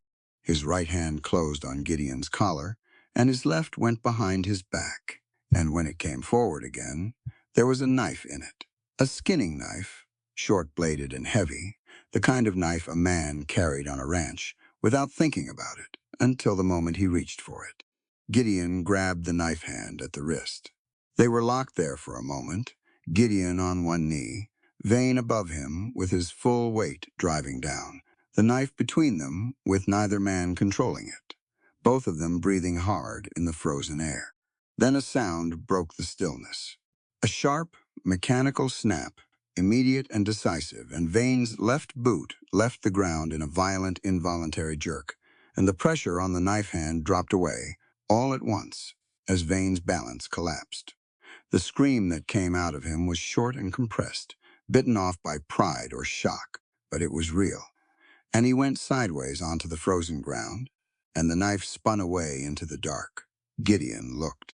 Hattie stood 4 feet behind where Vane had been, with the iron wolf trap she had set, following Gideon's survival lessons, across the path between the fence and the homestead wall. She had set it that afternoon, he remembered now, watching her check the placement twice, making sure the trigger plate was properly sensitive, and she had set it without saying why, because she had read the situation and made a decision based on the information available, and the decision had been correct. The trap had Vane's left boot in its jaws. The boot itself had absorbed most of the bite. The iron hadn't broken through the leather to the bone, but the force of the spring had pulled him off his feet, and he was down on the ground, struggling to work his boot free, and his knife was somewhere in the snow, and the fight had conclusively changed its shape. Gideon got to his feet. He looked at Hattie. She was in her coat, her dark hair loose. Holding the trap chain in both hands, she had held the end of it, he realized, so that Vane couldn't drag himself away with the trap still on. Her face was completely calm. Not the calm of someone who hadn't understood what was happening. The calm of someone who had understood and had responded with everything she had. Let it go, Gideon told her. I've got him. She released the chain and stepped back. Gideon planted his boot on the trap, reached down, and compressed the release with one hand while keeping his eyes on Vane. The jaws opened. Vane's boot came free. Gideon stepped on it before Vane could pull back and reach for anything. Don't move, he said. Vane lay in the frozen yard with his chest heaving and his face drawn tight with pain and exhaustion. And whatever calculation he was making behind his eyes came back empty. He was done. Not because Gideon told him he was, but because the situation had made its own arithmetic, and it had come out with nothing left for him. The homestead door opened. Maeve came out onto the porch with the iron poker in her right hand and her coat over her nightgown and her boots on because she had heard the struggle. And she had gotten the children. Toby was behind her in the doorway. And she had come out ready, same as she always was. She took in the yard, Gideon standing, Vane on the ground, Hattie 4 feet away with the chain. She looked at Hattie. Hattie looked back at her. The trap, Maeve said. He was going for Toby, Hattie said simply, without drama. I said it this afternoon. Maeve held her gaze for a long moment. Then she looked at Gideon. How bad? I'm all right, he said. Your shoulder. I'm all right, he said again. And it was more true than less true, which was the best accounting he had at the moment. She came down off the porch and crossed the yard and looked at Vane on the ground. He looked up at her, and there was nothing left in his face that resembled the man who had walked through the Silver Elk with his marriage certificate and his manufactured dignity. What was there was just a man at the absolute end of what he'd built himself into. She looked at him for a moment. It's over, Malachi, she said. He said nothing. The trial is 4 days away, she said. Everything that needed to be said has been said, and the records are in Cheyenne, and the witnesses are located, and you cannot undo any of it. Her voice was level and complete. No anger in it, no triumph, just the clear final statement of a settled fact. Whatever you thought you could take tonight, you couldn't, and you can't. Let it be done. He closed his eyes. Redfield arrived 35 minutes later with 2 deputies. He had clearly been riding hard. His horse was blowing, and his coat was open, despite the cold. And when he pulled up in the yard and looked at the scene, at Vane, on the ground, and Gideon standing over him, and Maeve and the children on the porch, he took it all in with the comprehensive, tired understanding of a man who had expected something like this, and was relieved it hadn't been worse. He looked at Gideon. You all right? Fine, Gideon said. He looked at Maeve. Anyone hurt? No, she said. He looked at Vane. Malachi, he said.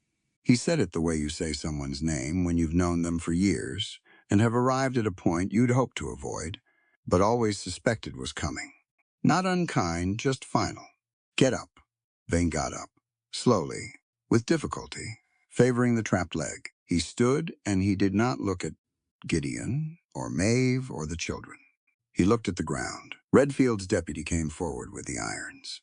Malachi Vane, Redfield said, you're under arrest for criminal trespass and attempted kidnapping of a minor dependent. You'll be transported to Cheyenne tomorrow morning for transfer to the territorial prison, where you'll await your fraud trial. He paused.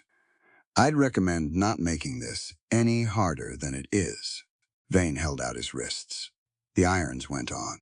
The deputy guided him to the horses and got him mounted, and the second deputy took the reins.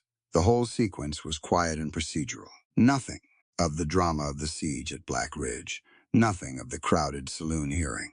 Just 3 men in a set of iron cuffs and a Tuesday night on a frozen ranch. Redfield stayed behind a moment, after his men had started toward the road. He stood in the yard with his hat in his hand and looked at Gideon and then at Maeve.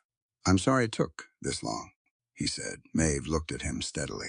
You came when it mattered, she said, both times. He put his hat back on and turned to go, then stopped. He looked at Hattie, who was still on the porch with Toby's hand in hers. That your trap? He said, nodding at the wolf trap on the ground. Yes, sir, Hattie said. He held her gaze for a moment. Good placement, he said. He rode out. The yard was quiet after the sound of hoofbeats faded. The dark was deep and clean, stars overhead, and the frozen ground reflecting what little light they gave. Gideon's shoulder was making itself known in an insistent, non-ignorable way, and he stood still and managed it, and looked at the homestead and the people on its porch. Toby had both arms around Hattie's waist from the side, his face against her coat. She had her arm around his shoulders. They were both looking at Gideon. He crossed the yard and stopped at the base of the porch steps. Are you hurt? Hattie asked. Her voice was steady, checking facts. Shoulder, he said. Nothing new in it. It'll be sore. She nodded. She looked at him with the careful eyes that had measured everything from the first day, and in them now was something that had not been there at the beginning, not just the assessment of whether he was reliable, but the answer to that question arrived at through months of accumulated evidence. "The trap worked," she said. "It worked perfectly," he said.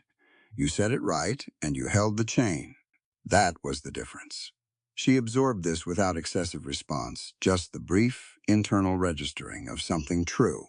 Toby lifted his face from Hattie's coat and looked at Gideon. "Is he gone?" he asked. "He's gone," Gideon said. "He's not coming back." Toby looked at him with those enormous eyes for a long moment, and then he did something he had never done in all the months they had been at Black Ridge. He came down the porch steps and walked across the yard and put his arms around Gideon's waist, not tentatively, fully, with his face pressed against Gideon's coat, and his arms locked, holding on. Gideon stood very still for a moment. Then he put his right arm around the boy's shoulders, careful and secure, and held on back. Maeve stood on the porch and watched, and said nothing, because there was nothing to say that would improve on it. After a while, Toby stepped back and looked up and said, "Your coat smells like wood smoke," as though this were a new and interesting discovery. And Gideon said, "I've been sleeping in a barn." And Toby said, "You don't have to do that anymore." And Gideon looked at Maeve, and Maeve looked at him, and they were both aware that the boy had just said the truest thing anyone had said all night. They went inside. Maeve put water on for coffee, and Hattie built the fire up, and Toby sat at the table with his almanac, not reading, just holding it, the familiar weight of it something to do with his hands. The kitchen filled with warmth, and the smell of pine smoke, and the ordinary sounds of a household restoring itself to order. Gideon sat in the chair near the hearth and let the shoulder rest and looked at the room. It was his room, his hearth, his table, his chairs. But it was also theirs, marked by months of use, by Toby's charcoal drawings pinned to the wall above the table, by the row of Hattie's pine slates stacked neat on the shelf, by the extra coat hooks Maeve had asked him to add to the entry wall, and that he had put in without comment. All of it together made something that neither of them had built alone. Maeve set a cup of coffee beside him without a word and went back to the stove. He picked it up and drank it, and the night settled around them, cold outside and warm in. And 4 days from now, Malachi Vane would be in a territorial courtroom, answering for every forged signature and every locked door and every child kept cold in a tack room. And the law would do what it was built to do when it had enough evidence and enough people willing to stand up and provide it. Justice was not a sudden thing. It was not a gunshot or a revelation. It was accumulated, built piece by piece, the same way stone walls were built, one course at a time, each layer depending on the one below it, the whole thing only as solid as the foundation. They had built the foundation carefully. The rest would hold. The trial lasted 3 days. Maeve sat through all of it in the same chair, in the second row of the Box Elder courthouse, the real one this time, not the saloon with Hattie on her left, and the territorial court recorder's pen scratching away somewhere behind her. Gideon sat at the far end of the row with his hat on his knee and his left arm loose at his side, the shoulder finally moving the way a shoulder was supposed to move. The doctor had said 6 weeks. It had taken 10. Some things took the time they took. Vane's attorney tried 4 different arguments, and none of them survived contact with the evidence. The Laramie Hotel register. Cole Briggs on the stand, steady and uncomfortable in his good suit, confirming that he had never in his life witnessed any document in Box Elder. The Territorial Land Office clerk from Cheyenne, reading the original Holloway deed into the record in a flat, precise voice. Clara Vane's journal entered into evidence in full. Vane sat at the defendant's table and did not look at Maeve once. Not once in 3 days. She noted it without satisfaction. She had not come for his shame. She had come for the verdict, which the jury returned, on the afternoon of the 3rd day, guilty on all counts. Fraud and falsification of legal documents and unlawful seizure of a minor estate. The circuit judge sentenced him to 7 years in the territorial prison at Cheyenne, with the Holloway timber and mining claim restored in full to Harriet and Tobias Holloway, pending their reaching legal majority. 7 years. Maeve had thought she would feel something large when the number was read. She felt instead a kind of practical settling, the way a building settles when the last load-bearing wall is finally plumb. Not dramatic, just solid. She took Hattie and Toby home to Black Ridge. Spring came slow and deliberate to the Wind River Range. The way spring always did at that altitude, not arriving so much as accumulating, degree by degree. The snow pulling back from the south-facing slopes, first and then from the flat ground, and then finally from the creek bank where it had packed deepest. The creek ran loud in March and louder in April, full of snowmelt, running the color copper over the flat stones. Toby spent a great deal of time at the creek. He had developed specific opinions about the creek over the winter, about which sections ran fastest and which eddied, and where the fish held in the cold months. He reported these opinions to anyone who would listen, and several people who were only half listening. Gideon had gotten him a small notebook in Box Elder in February, a proper one, with lined pages. And Toby had been filling it with observations ever since, drawings of water patterns and animal tracks, and the particular way ice formed at the bank in different temperatures. He was 7 now. His birthday had passed in late February, a fact Maeve had remembered, and Toby himself had almost forgotten, because birthdays had not previously been events that drew much attention in his life. She made a cake from dried cherries and cornmeal, and he had looked at it with an expression that had no name, exactly, just the open face of a child encountering something ordinary and enormous at the same time. Hattie had eaten her slice with deliberate appreciation, and then gone outside to check her traps, because that was Hattie. The divorce proceedings had concluded in January, after 6 months of territorial court scheduling and paperwork, and 2 appearances before Judge Crane, who had handled the whole thing with the same dry, impartial efficiency he applied to everything. Maeve was no longer Maeve Vane under Wyoming territorial law. She had never been Maeve Vane in any sense she recognized as real.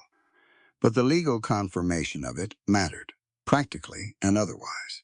She filed the final documentation with the county clerk on a Thursday morning and stopped on the sidewalk outside the land office and stood in the cold January air for a moment, just standing. She didn't feel like celebrating. She felt like getting back to work, which was itself a kind of celebration. The half-interest deed had been on file since December. Her name was on the Black Ridge property records alongside Gideon's, equal and co-tenant, recognized by the county and the territory. She had built that standing by the same method. She built everything carefully, legally, without asking anyone's permission for what she was already owed. In April, the divorce was behind her, and the trial was behind her, and the spring was moving forward in its slow and accumulating way, and she and Gideon were digging the foundation trench for the new section of barn that would replace what the fire had taken. It was morning work. They dug before the heat of the day, which was not yet much of a heat, but would be by June, and they worked in the comfortable rhythm that had become their ordinary language. No wasted motion, no unnecessary commentary, each of them reading what the other was doing and adjusting to it, the way long practice makes possible. Gideon hit rock at 3 feet on the south corner. He stopped digging and crouched and looked at it, the particular compressed attention of a man reading a problem. He pried at the edge of it, with the pick, too wide to go around without adjusting the whole foundation line. "Move the corner post 6 inches north," Maeve said from the other end of the trench. He looked at the rock, looked at the planned foundation line, looked at the rock again. "The proportions hold," she said. 6 inches won't matter to the structure, and it saves us 2 days of breaking stone. He crouched there for another moment, not because he disagreed, but because he was doing the engineering in his head, checking her assessment against his own reading of it. He was a thorough man. He didn't accept even a correct answer without running it himself. "You're right," he said. "I know," she said. He glanced up at her. She was already measuring from the new stake position, running the string line with her characteristic precision, not waiting for him to finish agreeing. He watched her for a moment with an expression she didn't see because her back was to him. He had been watching her in that specific way for months. The way you watch something you've made peace with wanting when you're waiting for the right time to say so. He was a patient man by nature, and he had been patient about this as anyone had ever been patient about anything. Because the timing had always been wrong, the blizzard, the siege, the hearing, the trial, the divorce proceedings, the barn, the fences, the daily work of rebuilding what had been taken. There was always something immediate and necessary that came before the thing that was also necessary, but could wait. He had gotten the letter in March. It had come from the St. Louis dead letter office, forwarded by a postal clerk who had apparently been working through a backlog of unclaimed correspondence from the war, years, a project that had apparently been ongoing for some time, and produced, occasionally, items that found their way to people who had given up expecting them. The letter was addressed to Gideon Hawk, Company C, 16th Engineers, Army of the Potomac, and it had been sent in 1865 and had never reached him. He had recognized her handwriting before he finished reading the address. There were 11 of them in the end, forwarded from 3 different postal stations, collected in the St. Louis office over years, bundled together with a note from the clerk explaining the administrative history in more detail than Gideon needed. 11 letters from Maeve Linwood, dated between June 1864 and August 1866, spanning the end of the war and the 2 years after, and every one of them written with the same clear, direct hand she used for everything. He had read them in one sitting at the kitchen table, late at night, when the children were asleep, and the homestead was quiet. He had read them carefully and in order, and by the last one he had been sitting very still for a long time. He had not told her yet. He was waiting for the right way to do it, which was not the saloon or the courthouse or the fence line. He was looking for the particular moment that belonged to the two of them and not to anything else. And he would know it when it arrived, because he had gotten better, over the winter, at recognizing what he was looking at. The spring moved forward.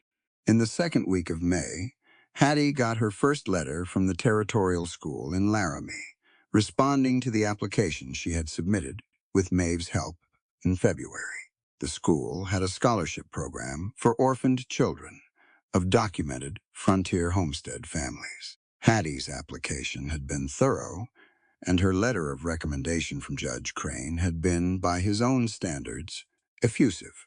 The school offered her a place beginning in September. She read the letter at the kitchen table, twice, and then she'd set it down and looked at it. "You'll have to go to Laramie," Toby said, from across the table, where he was drawing something in his notebook. "I know," she said. "For a long time?" "The school year," she said. "September to May." Toby thought about this. "That's almost a whole year," he said. "I know how long a year is," she said. He looked at her with those dark, serious eyes. "I'll be here when you come back," he said. It was not reassurance exactly. It was a fact he was stating. "You go, I'll be here. That's how it works." Hattie picked up the letter and folded it carefully and put it in her coat pocket. She had a quality in her face that Maeve recognized, not happiness precisely, but the close relative of it. The feeling you get when something you have worked toward becomes real, and you let yourself believe it. "Good," Hattie said. She went out to check her traps. Maeve stood at the window and watched her cross the yard, and she thought about the girl who had stood at a ranch gate in November with 2 water buckets and 10 years of caution in her eyes, and the girl walking across the spring mud now with a scholarship letter in her coat pocket and a line of her own traps to check. And the distance between those 2 girls was not time. It was all the ordinary days that had gone into the distance, one day laid on top of the next, building something that nobody could point to on a single morning. But that showed clearly when you looked at the whole.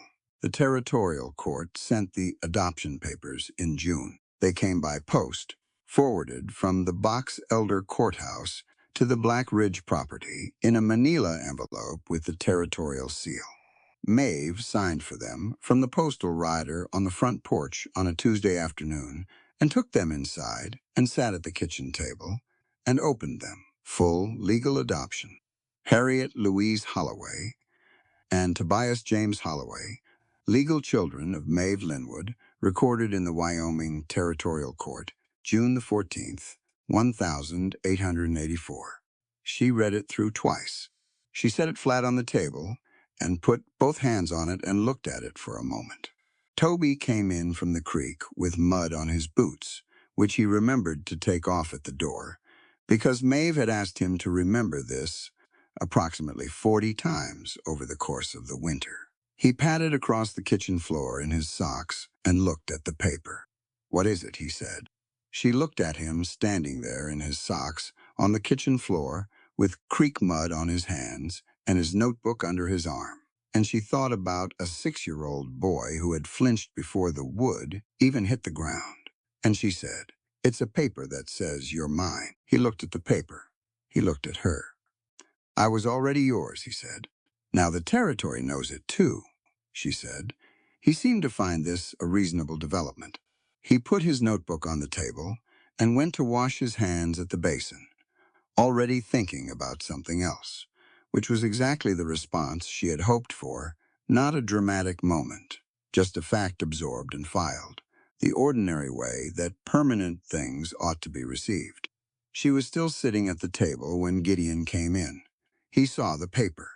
He read her face before he read the document, because that was the order he read things in. People before pages.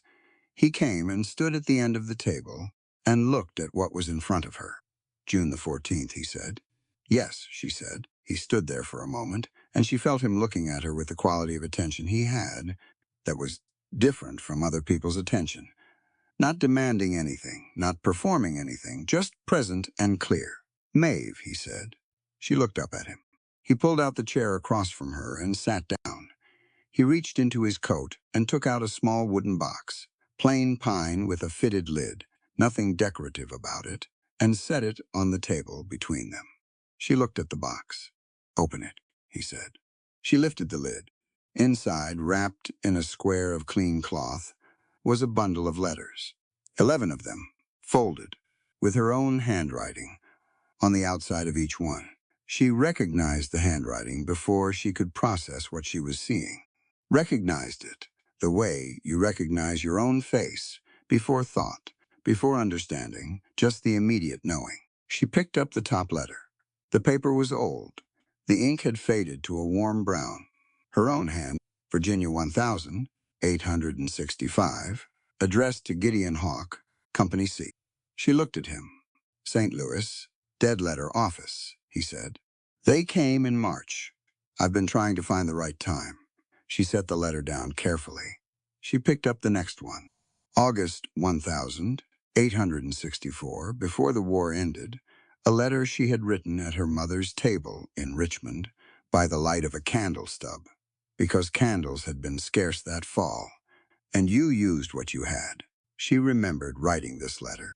She remembered exactly where she had been sitting. "I wrote you 11 letters, she said. Her voice was steady, and it cost her something to keep it that way. "I know," he said. "I read them. You read them. Everyone," he said. "In order." She looked at the bundle in the box. 11 letters, 14 years late, arriving in a pine box on a June afternoon, after a hard winter and a trial and a spring of fence work and barn building, and a scholarship and an adoption paper, arriving at the exact moment when everything else had finally settled enough to make room for them. "I thought you hadn't written back because you'd moved on," she said, "or because the war had changed things." "I thought a great many explanations over the years. I know," he said. "I can tell from the letters. The way they change, June to August. You're still writing, but you're starting to prepare yourself for the possibility that I won't answer." He held her gaze. "I would have answered. Every single one." She believed him. She had believed him for a long time. if she was honest with herself, which she tried to be. She had built 17 years of practical resilience on the foundation of someone who had cared about her, enough to give her a hand-carved hairpin and mean it. And she had kept that hairpin through cholera and fire and a Wyoming blizzard. Because some things were true regardless of whether the circumstances supported them, and you held on to the true things. She touched the top letter again, the old paper. "We lost 18 years to a post office," she said. "We did," he said. She looked at him across the table. "That's a great deal of time, it is," he said. "I'd like to not lose any more of it." She looked at him for a long moment. He looked back at her with the same directness he'd had since the depot platform in November, that first November, the one where the steam had parted, and she had stepped off the train and his sack of salt had hit the platform boards. He had looked at her then like a man who had been handed something he'd given up expecting.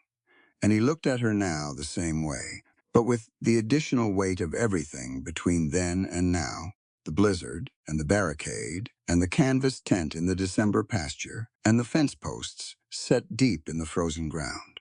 "I'd like to not lose any more of it either," she said. He nodded. Once, the way he confirmed things that were settled. "There's something I want to ask you," he said. "I know," she said. "Will you let me ask it anyway?" She almost smiled. "Yes," she said. "Ask it." He looked at her steadily. "Marry me," he said. "Properly. Both of us standing upright, in the open, in front of the people who know us. Nothing arranged and nothing forced. Just the two of us deciding." She held his gaze. "Yes," she said. "That's what I want." They were married in September, on the last warm Saturday, before the first cold came down off the ridge and reminded everyone that Wyoming had its own opinions about the calendar. The ceremony was at the base of the foothills, where the land flattened out before the ground started its long climb toward the Wind River Range, in a clearing between two stands of juniper that turned gold in the September light. Maeve had not planned the location.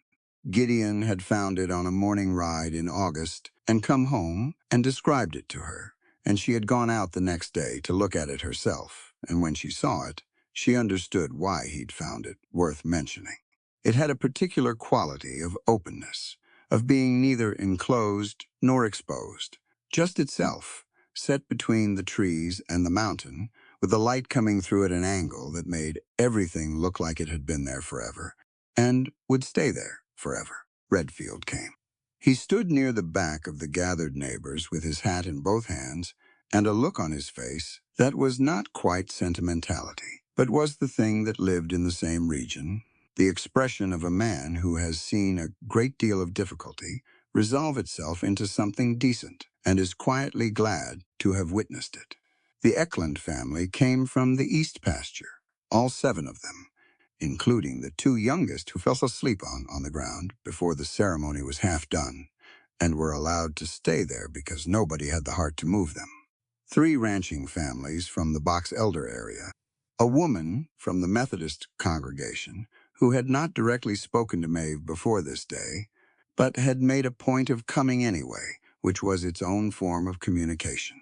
Cutter the blacksmith, who had cleaned up considerably for the occasion, and was recognizable mainly by the remaining 3 fingers on his left hand. Hattie stood to Maeve's left. She was dressed in her school clothes, the ones Maeve had helped her pack for Laramie in August, the ones she was wearing again, because she had come home for the wedding before the school year started and she was leaving again on Monday. She stood straight and still, with her hands clasped in front of her and her dark hair pinned up for the first time, and she looked at the proceedings with the careful attention she gave to everything important. Toby stood to Gideon's right. He was wearing a shirt that Maeve had made him in July, a proper one with buttons, and he had combed his hair, and he was holding a small piece of pine wood that he had been turning in his hands all morning the way he always held something when he needed his hands occupied. He looked at the ceremony with the same focused, recording attention he gave to the creek and the fence wire and the ice arch, storing it thoroughly. The minister was a circuit preacher from Riverton, a lean man named Alton with a big voice and practical ideas about ceremony. And he kept it short because Maeve had told him to keep it short. She had told him clearly, and he had understood, because Maeve was very clear when clarity was what the situation called for. They said what they meant to say to each other. No script, no rehearsed language. Gideon had told her weeks earlier that he was not going to read from a paper, and she had said good, because neither was she, and they had not discussed it again, because they both already knew what needed to be said, and trusted themselves to say it when the time came. What Gideon said was, "I should have found you sooner. I know that. I'm going to spend every year I've got left making it count." He said it, the way he said everything important, without decoration, without performance, just putting it down clearly between them where both of them could see it. What Maeve said was, "You were worth keeping the pin for. I always knew that." She said it, and she looked at him steadily, and he looked back at her. And around them the September light came through the junipers, and the gathered neighbors held very still. The minister said the necessary words. The thing was done. Gideon kissed her, which was not complicated or theatrical, just real. And there was a sound from the gathered neighbors that was not quite applause, and was not quite silence, but was the warm, particular noise of people who have watched something true happen and are simply expressing that they saw it. Toby said, from Gideon's right side, "Is it over?" Hattie said, from Maeve's left, "It's just starting." Toby thought about that. "Okay," he said, and put the piece of pine wood in his pocket and looked out at the foothills with the satisfied expression of someone who has added a piece of information to his collection and found a place for it. After the ceremony, in the long golden afternoon, while the neighbors ate and talked around the tables they'd brought in from 3 different kitchens, Gideon went to the wagon and came back with something. A small cedar box, different from the pine one with the letters. This one was older and smelled of the particular dry sweetness of cedar, with a fitted lid and a small iron clasp. He handed it to Maeve. She opened it. Inside, carefully arranged, were all 11 letters. Her handwriting, her words, the paper she had touched in 1,864 and 1,865 and 1,866 in a house in Virginia with a candle stub burning down, and her mother asleep in the next room, and the war outside making its enormous noise. She had written these letters believing in something she could not prove, and had kept believing in it through cholera and fire and every hard mile between Virginia and Wyoming. She looked at the letters. She looked at Gideon. "I want you to have them back," he said. "They belong with you. They always did." She closed the lid of the box. She held it in both hands for a moment, feeling the weight of the cedar, the solidity of it. "We'll keep them together," she said. "Both boxes." He looked at her. "The pine one with the letters going one direction," she said, "and the cedar one with the letters going the other. That's the whole story. Both halves of it." She looked at the box in her hands. "I don't want either half left out." He was quiet for a moment. "All right," he said. "Both halves," she said again. "That's how you know the whole thing was real." Redfield was nearby, talking to the Eckland man about something to do with spring grazing permits, and he glanced over and saw them standing with the 2 boxes, and something in his expression shifted briefly. A quick private acknowledgement. And then he went back to the grazing permit conversation because Redfield was a practical man, and he knew when something was properly resolved. Late in the afternoon, after the food was mostly gone, and the neighbors were beginning to gather their things. For the ride home, Gideon found the children at the edge of the clearing. Toby was crouched near the base of one of the junipers, examining something on the ground, a beetle, it turned out, an iridescent green one that had appeared from somewhere and was making its deliberate way across the dry grass. He had his notebook out and was drawing it with the stub charcoal he kept in his shirt pocket. Hattie stood nearby, looking toward the foothills where the light was going amber and long. Gideon stopped beside them. Toby looked up. "Did you know beetles?" have 6 legs, he said. Not 8. That's spiders. People get them mixed up. I did know that, Gideon said. I'm putting it in the notebook anyway, Toby said. So I remember I know it. Gideon looked out at the foothills alongside Hattie. The Wind River Range was visible to the northwest, the peaks already showing the first dusting of September snow, the kind that came early and melted, and then came back for good in November. Big country. The kind of country that made you feel both small and adequate at the same time, if you'd been in it long enough to understand the terms, Hattie said, without looking at him. Are you going to say something wise? Probably not, he said. She almost smiled. Good, she said. I've had enough of wise sayings. He stood there beside her, and the light went longer and lower across the foothills, and he thought about what you could say to 2 children who had come through what they had come through and built what they had built. What you could put into words that would hold the weight of it. Out here, he said, men measure wealth by head of cattle.